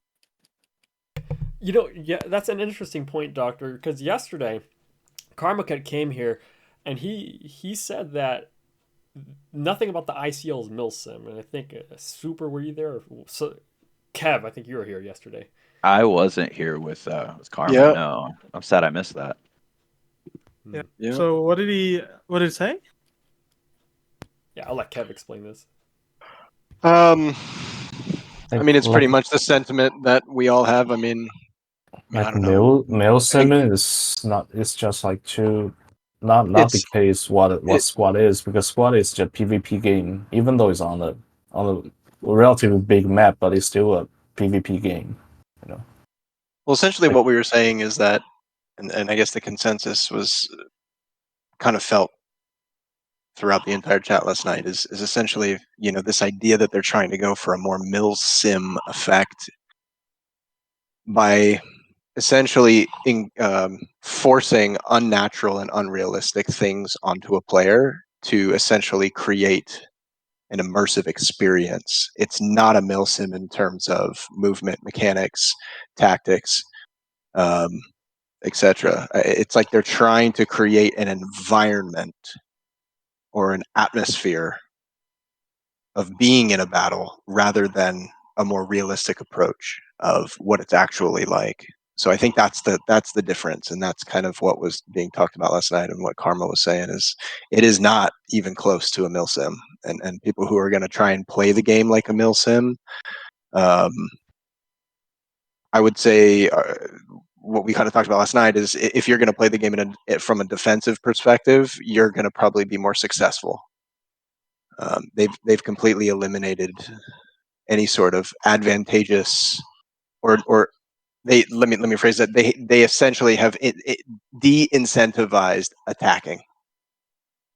And if you're going to play a milsim game, you have both defense and attack. And essentially what they've done now is they've just created a bunker down and defend mentality. So I guess it's more catered to role-playing players. Yeah, we were than saying milsims. it's Yeah. now it's essentially LARPing is Yeah, what they've turned this role-playing. into. Yeah, That's it. and it's exactly what was said.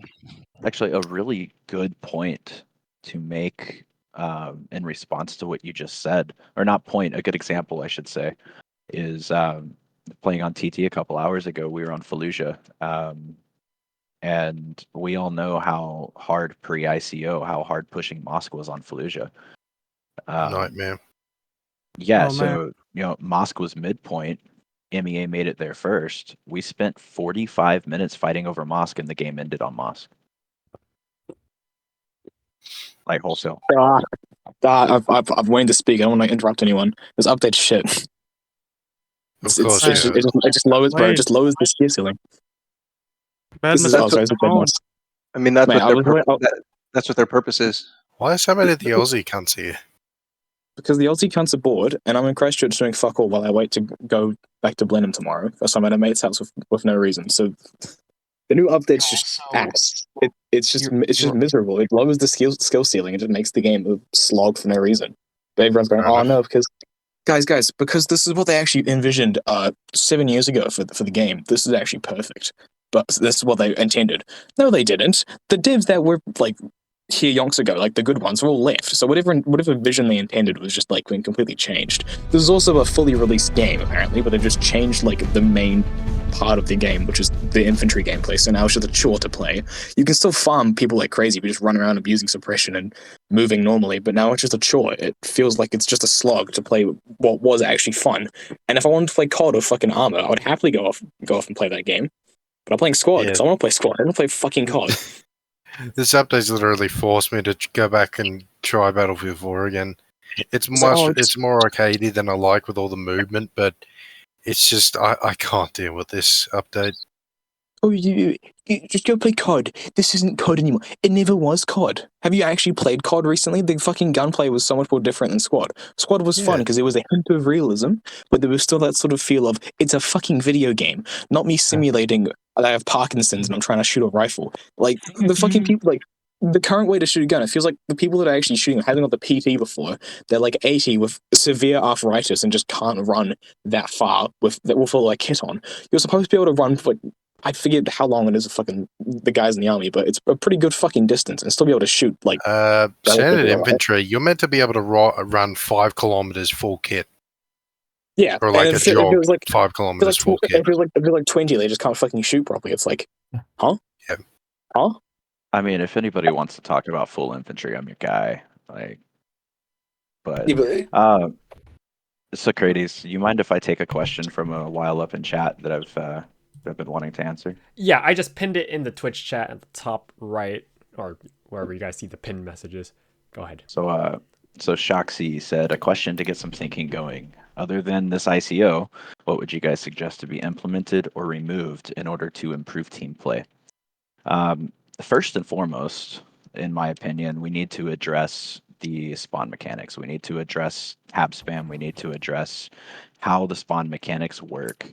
What that might look like, I don't know specifically. I've got some ideas about it, but if you want to slow the game down and you want to make team play a little bit better, you have to try to make the spawn mechanics work in a way that makes it harder for squads to spawn in one by one and trickle. You have to make it harder for basically teleportation devices to be spammed all over the map. You have to make it harder for all of these different things that happen to happen. something like maybe limiting the amount of fobs you can have on a map might work great. Changing the way that rallies work, for example, might work well. There's a lot of different things that we could talk about and discuss doing, but I think that that's the first thing we need to address is the hap spam that has been going on for years at this point.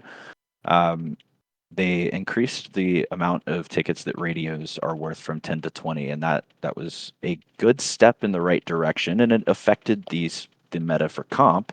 We realize how, especially with how good comp players are at getting into the backline and destroying radios, we recognized how important it was to have less radios on the map and defend the ones that we do. But that just isn't happening in vanilla. They didn't do enough to prevent those mechanics from being used and abused. And I think that ICO has actually made those mechanics even more useful.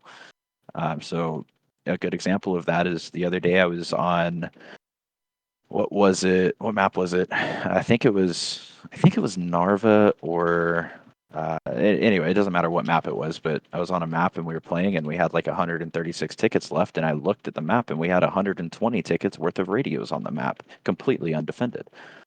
So that's one of the first things that we need to address to make the actual gameplay of the game better and promote more teamwork is these spawn mechanics. Yeah, totally agree. I'm actually amazed that the hab spam meta has lasted for so long. Like, Yeah. immediately, if you doubled the ticket, like, this is just, me saying this, if you just doubled the price of tickets, not only would it make it so that maybe SLs would be less likely to hab spam, it would also mean that, and in my opinion, this is a necessary part of the game. There's going to be turmoil possibly between different squad leaders. It's not always going to be people are working perfectly all the time and everyone knows what to do properly. You're going to need someone's going to make a mistake. Someone's going to, ask for an idea of what to do. Not everyone is able to run off and do their own thing. So, like, if you see that a squad leader is putting down a radio and it's 20 tickets, if you double that ticket cost and you say, now that radio is 40 tickets, which means if there's 40 tickets in play and completely undefended, you're going to lose 40 tickets. Your other SLs are going to be more annoyed at you than they would have been just for kind of 20 tickets. Make it so other SLs will look at these players making these decisions and say, this person is making a bad decision. I should say something and I should stop them from doing it. Because most servers would view that kind of behavior, like, spamming fobs and wasting those many tickets, as basically throwing the game for your team. And again, at the end of the day, this is a socially based game. All the adminning is done by, just players. There's no staff, well, for the most part. So, like, it's that will happen. You will get a response from someone who will say, "No, that's, you're throwing the game for your team. Stop that now." I think that There's would be a step in the right direction in terms of community as well, because it would encourage other SLs to actually say something and say, "You're being an idiot. Don't do that." But there's no right way to play the game. Honestly, just you get got the rid of same the bleed squad. out timer. Returning to the fact that you destroy a fob with C4 and they cannot rebuild it is probably a better way to do the entire thing. Returning to the fact that a combat NG can basically two people get in the back line, completely destroy fob, no bleed out timer, would probably do a lot more to stop the fob spam. Because then it's gone. There's no chance they can effectively rebuild the thing. That is the only real way without, because I think honestly, having fobs cost more is a valid point, but that would essentially prevent a team from even making a comeback if something happens and throughout the game and someone, I don't know, like ghosts or something. Yeah, I think it would be a lot better to just get rid of the bleed out timer again, make combat NGs actually like functional again, because for the most part, C4 is like useless now. So there is one thing that I'd like to say in response to the increased ticket prices sentiment. This kind of is also going to touch on the quote unquote elitist, I have more hours than you, so STFU people that, and I'm saying the people that call those people elitist, right? So one of the biggest arguments as to why hours in the game matters is because more often than not, somebody with under 500 hours, unless they are part of a clan that has taught them very well, somebody with less than 500 hours, in my experience, they don't have a full grasp, if any grasp, on the basic win-loss conditions of the game that we're playing. They don't understand how ticket economy works. They don't understand how you gain and lose tickets, or what ticket, what things are worth what, and this and that. So I think that's a big part of it. Is like I can't tell you how many people I've met with even almost 1,000 hours that barely understand ticket economy. So if you increase the price of radios to 40 tickets, how many people in a public server are going to know that or know what that means? Um, so, like, yeah, it could work if SLs and people are teaching people, right? But if there's a random SL that has 200 hours in the game that doesn't have a full grasp on how ticket economy works, then they have no incentive to not place that fifth radio down on the map. Yeah. And Yeah. You continue. Sorry for bothering. Yeah. Really quick here, Coney says, spawn reform is 100% the correct way to manipulate team and squad cohesion. Until you can eliminate a constant disjointed team of respawning players from flowing into the combat area, you won't have squads moving as a tight unit. Coney continues, if people have poor FOB hygiene right now, making them more valuable only increases the problem. Yeah. You could also Sorry. It also would make I the just wanted to- tutorial better and teach people more, because the tutorial teaches you how to wake up, prone underneath some barbed wire as a 50 cal shoots you, and then you walk over and start testing your guns. I guarantee you, if they made the tutorial slightly better and taught you how to play the actual game modes, and you weren't sitting there questioning, what is this game mode?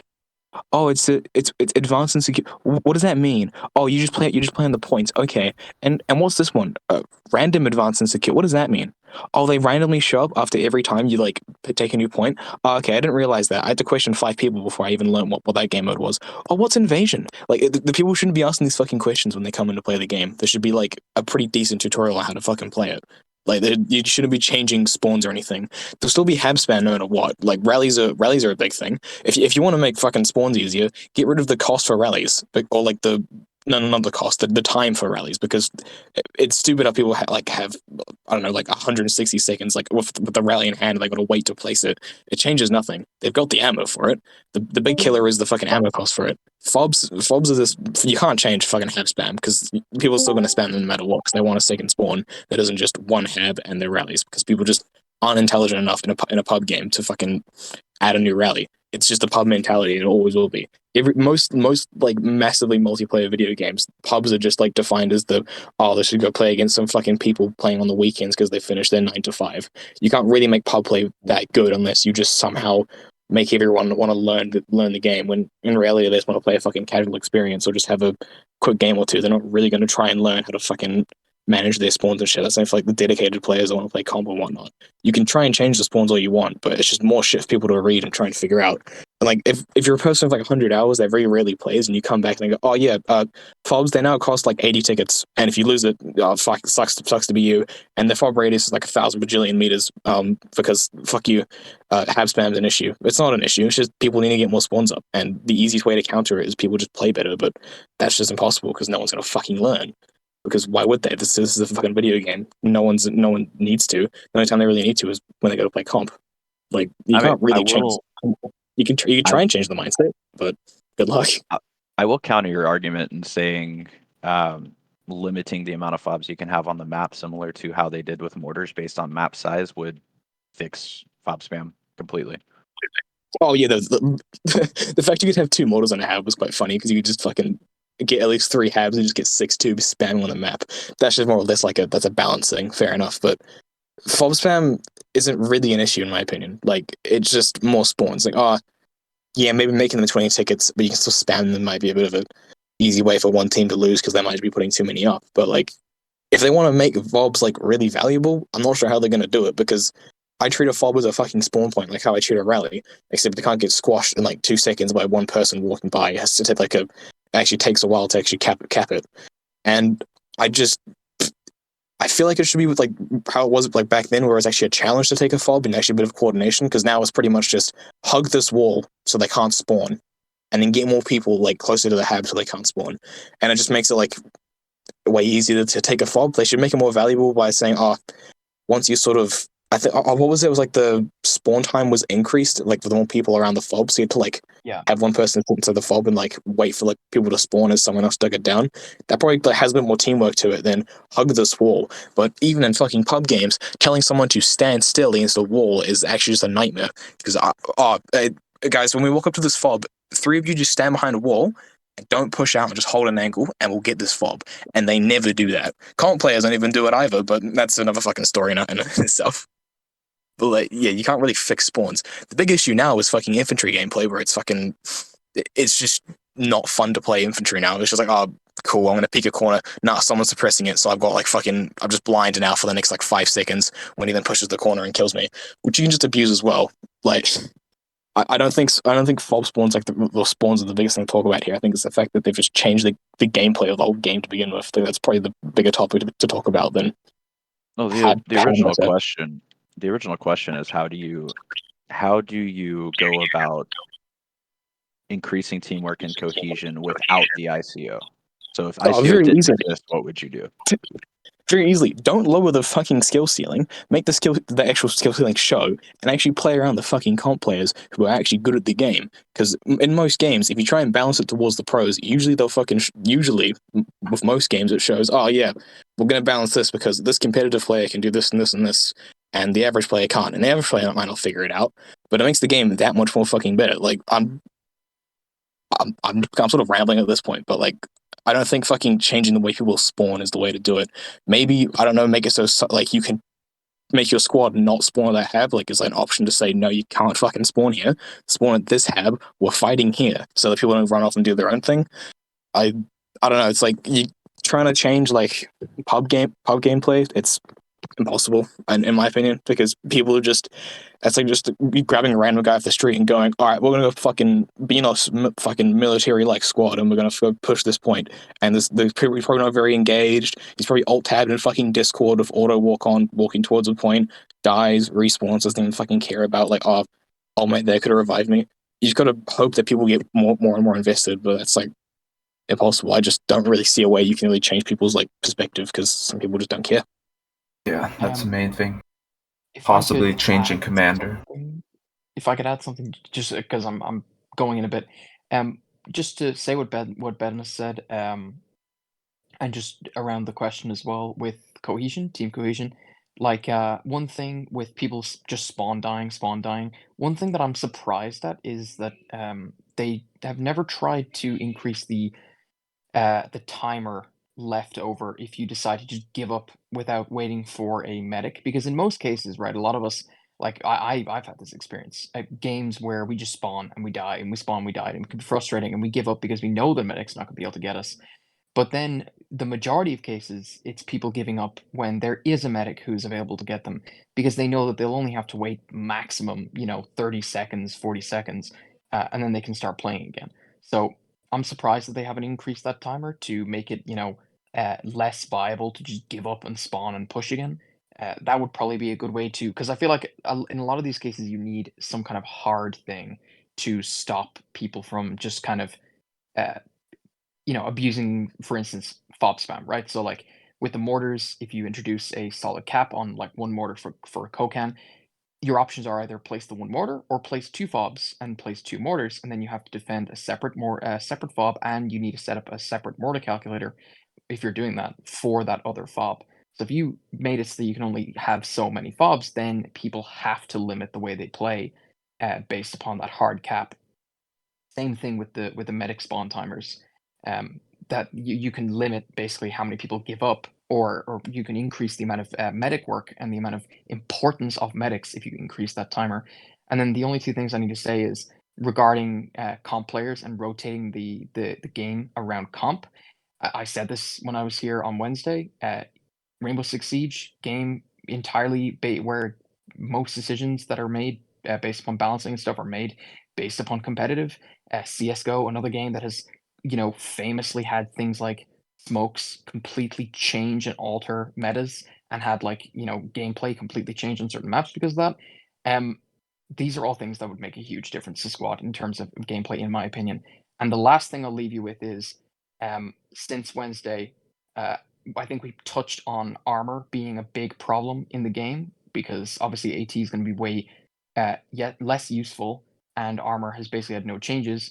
A person who is a comp armor player managed to get 196 kills in a game, 196 incaps in a game with a vehicle, the highest number I have ever seen in a game ever, for vehicles at least.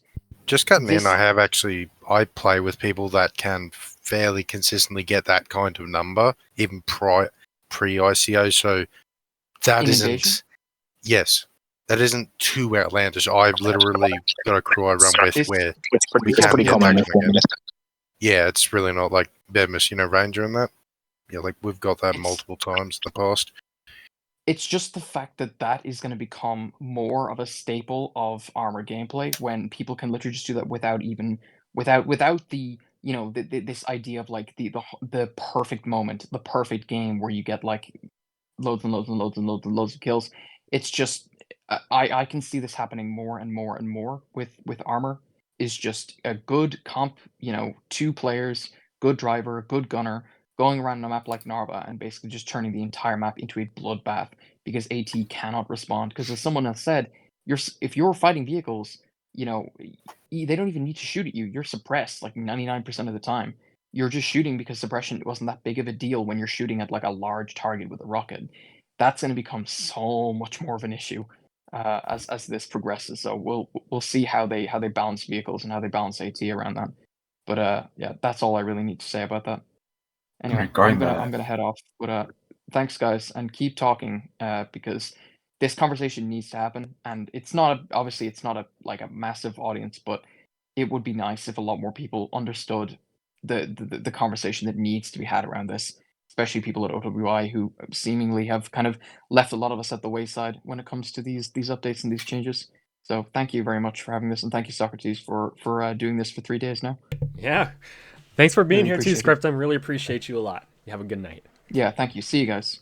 See ya. Yeah, and also thank you, Sakura. I need to hop off right now. I used to like to do this kind of podcast with my friend, and also it's for the Chinese community, and it's got a lot of views. So I'm totally in favor of you like doing this kind of podcast. Thanks for inviting me, man. Yeah, thanks for being here too, Yan. And also, we're planning to do this on Sunday, 1800 UTC. If you would love to, if you're available, and if you're able to also invite some more of your friends from the Chinese area, to also get more perspective, that would be great as well. No problem. I'll do that. Thanks for inviting. Yeah. Great. Just a question for everybody here and everybody in chat, pro ICO, against ICO. It doesn't matter who you are. With the fact that literally every single vehicle in the game has ammo, does anybody see any reason or use for the fucking floating ammo icon being next to every single vehicle in the game now? Make more sense if they actually showed how much ammo. Because what's the point of it being on an MBT that has 50 points? Yeah, you Can't would do not anything with believe, that. as an armored crew that typically runs tanks, you would not believe the amount of times my tank has had people run up to it and say, "Hey, tank, stop, I need to rearm."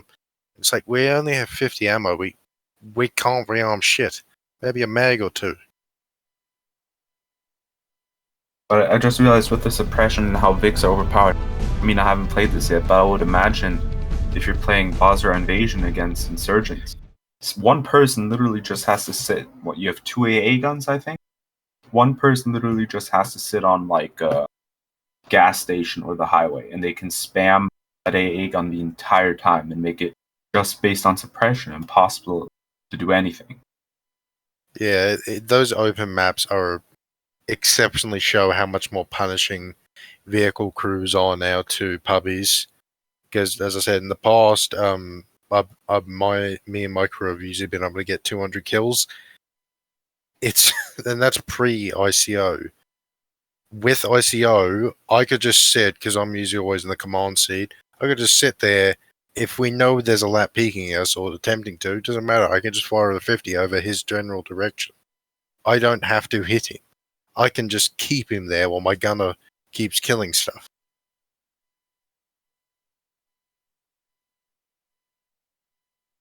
So, what do you think is the appropriate fix for the vehicle? For the vehicle status right now within the ICO? I feel like when if Take hang stay on, away it's from just- AT rockets. yeah, I feel like just generally if they I feel like it goes hand in hand with them fixing how horrid the gunplay is. It'll kind of make life for AT a lot easier. I mean, I'm even saying this is a vehicle crew. Their life needs to be easier than this. It's very hard for them to kill something. Postscriptum did a lot of good stuff when it came to vehicles. I believe they had the splashing if you hit a vehicle with a rocket or something else. And if I recall correctly, they also had it that if you shot a tank somewhere and it was in an area where there was a crewman, that crewman did get injured or killed. The crewman decrewing part I don't like. I feel like that would be a gigantic pain in the ass, especially compared to what we're used to. However, a lot of other aspects that Postscriptum had, I mean, I even was mentioning pre-ICO being announced, I would love some of the features like the commander being able to pop his head out of the hatch and just like keep a low ready with his head barely peeking out, just so he has better situational awareness of the battlefield. Like some of those things from Postscriptum, I don't understand, especially since it's not from the same developer, but from the same developers OWI publishing it. I never understood engine. why. Yeah, Same I never ground understood why build. that wasn't implemented to Squad. It just feels like an easy thing.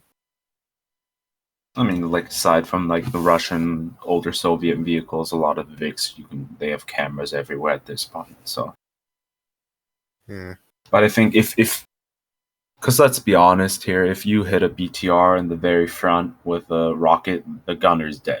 You could probably decrew an entire Vic just with if you're got a tandem lat shell in the that back. will just a tandem shell right through the front of a BTR would entirely decrew it in one shot. Which personally I'm not a fan for. But pretty much every other aspect that game had to offer, I would very much appreciate seeing it in Squad. That's in my opinion the only way to really like debuff vehicles is if you have a more, I guess, if they want to keep everything and just make it easier to kill, like I guess in Arma where one that can destroy a tank, which fair enough, we know how vulnerable vehicles technically are. Yeah, and having the fact that a AT4, if you hit exactly the same spot, does less damage to a tank than to a BTR than a tandem. Doubt it. Would it help if Hats and Lats get an extra round of the rockets? No. I don't feel like that would change much. Because at this point, you can get a tank if you hit it twice. As a hat, I think, regardless of you can one shot it. You have for the some tanks. I think it also used to be a case with the Leopard. You can just if you manage to hit the ammo rack, a hat can kill it in one shot, but they have to be very precise with it. Pretty easy to one shot like a Bradley. Oh yeah, it's which is interesting because that's the only vehicle I think you can under normal conditions easily one shot. Despite no, the like T62 is definitely one. I mean, I haven't done it with the T62, but the Bradley is the easiest one to consistently get one shots. Despite I think, let's be honest, your BMP having similarly shitty ammo storage. If we're considering the new vehicles as well, the Sprut, not only is that thing's ammunition rack, that is actually double the actual size that is IRL. It's also missing some frontal armor.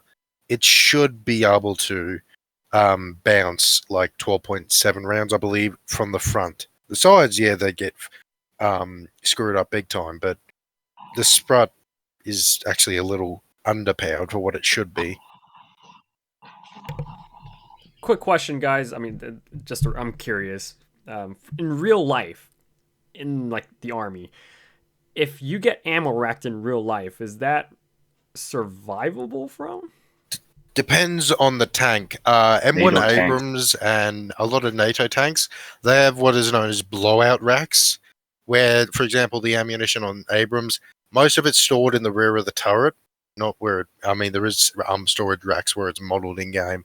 But the blowout racks, as soon as that ammunition gets detonated, instead of the blowout explosion impact, instead of it blowing through into the crew cabin of the tank, there is a weaker roof armor that will direct and blow the explosion out. The crew can, if an Abrams gets ammo racked, the crew can easily have time to jump out. T-72s and Soviet equipment, with the way their ammunition is set up in a carousel directly underneath the turret, if you've seen in Ukraine the kind of meme of their turrets going flying, yeah, it's very accurate that they just if the ammunition cooks off, they're dead. There's no way they're alive. Like under normal conditions, the second a vehicle gets ammo racked, everyone jumps out as soon as possible. There should technically be no chance that the Vic can drive to main if it gets ammo racked, unless it's like a NATO vehicle with blowout. Then technically they can still drive. I mean, yeah, it depends, especially, but yeah, basically most NATO tanks, they can survive in the ammunition rack detonating. If it's the hull ammunition rack, the crew might have a chance of survival, but it ain't high. If it's the turret ammunition rack where most of the ammo is stored, yes, that's definitely survivable.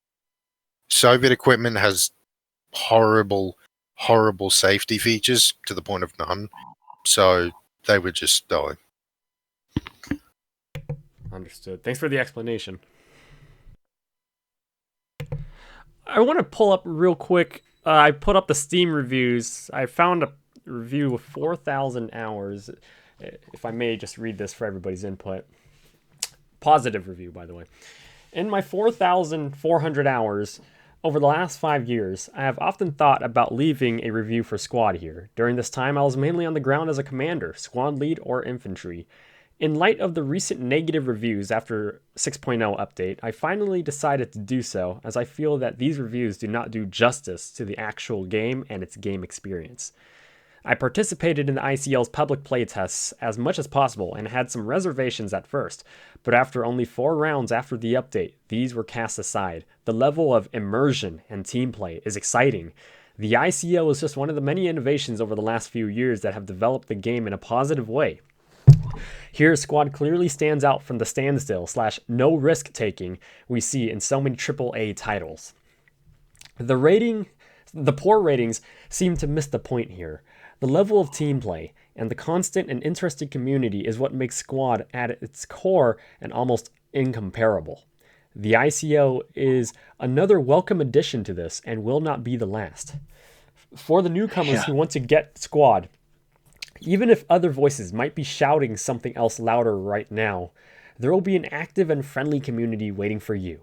Just get a little research done, get a mic, play the tutorial, and there will be a friendly squad welcoming you to engage the enemy. This game is worth every penny. Greetings. Quote, Vandal. A friendly squad that has no idea how to play the game because all the experienced people have left. Yeah, I gotta admit, I disagreed on about everything that man said there, most of it at least. Especially in mentioning like this again, this thing with pro ICO players saying that this updates encourages teamwork. From my experience playing, it does the exact opposite. I find myself benefiting more by going out and sitting in a bush away from teammates so the enemy doesn't know where I am and just shooting them. It actively encourages against as far as I've been able to experience. It's interesting that you read that, Socrates. It's funny. I guess I'll just mention. Was it today? Maybe it was today. I don't know. Do you guys know who Moy Dog is? Yeah, he's got a nasty reputation in the OC community. Yeah. Anyway, I I just figured because he definitely has more of a larger casual, stream and larger casual community. I You figured would I say would it's go into casual. It's more of a military sim. Yeah, he like.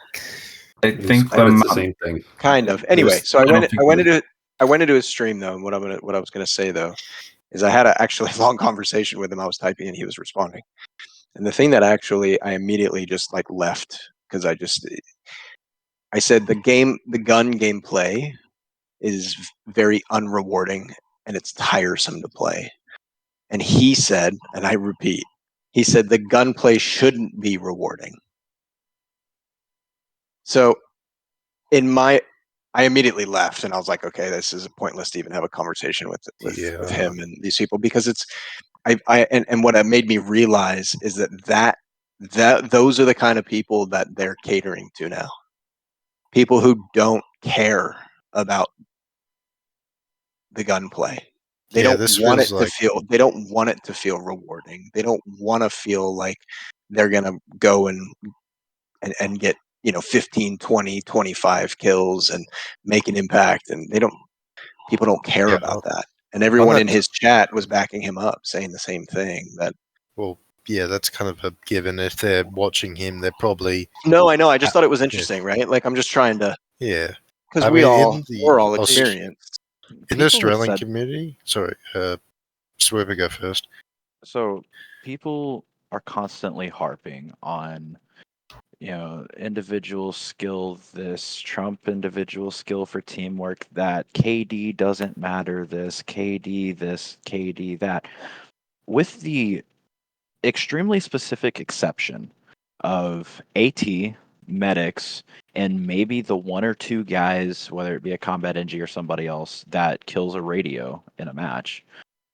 KD specifically represents your individual contribution to the ticket economy of the team. I don't think that's true. It Because literally is true. this is not a game, not to a certain extent, yeah. But a rifleman Okay. who's in the right Let me- spot downs 2 people, and the rest of the game he is negative. He gets completely destroyed. But if he was in one time on the cap, killed 2 people, that can make a contribution for 30 tickets in the game.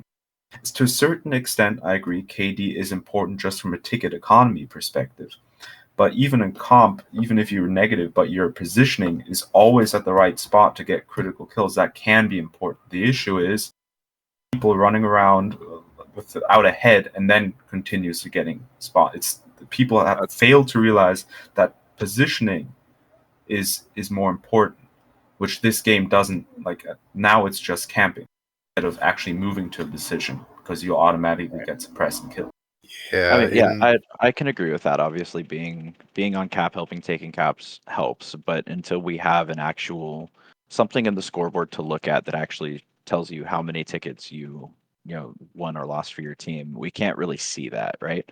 But what we can see is the guy that went 15-3 versus the guy that went 0-14, or the medic that has 17 revives versus the rifleman that has 15 deaths and 2 kills. Like it's the closest thing that we can see to your contribution to the ticket economy.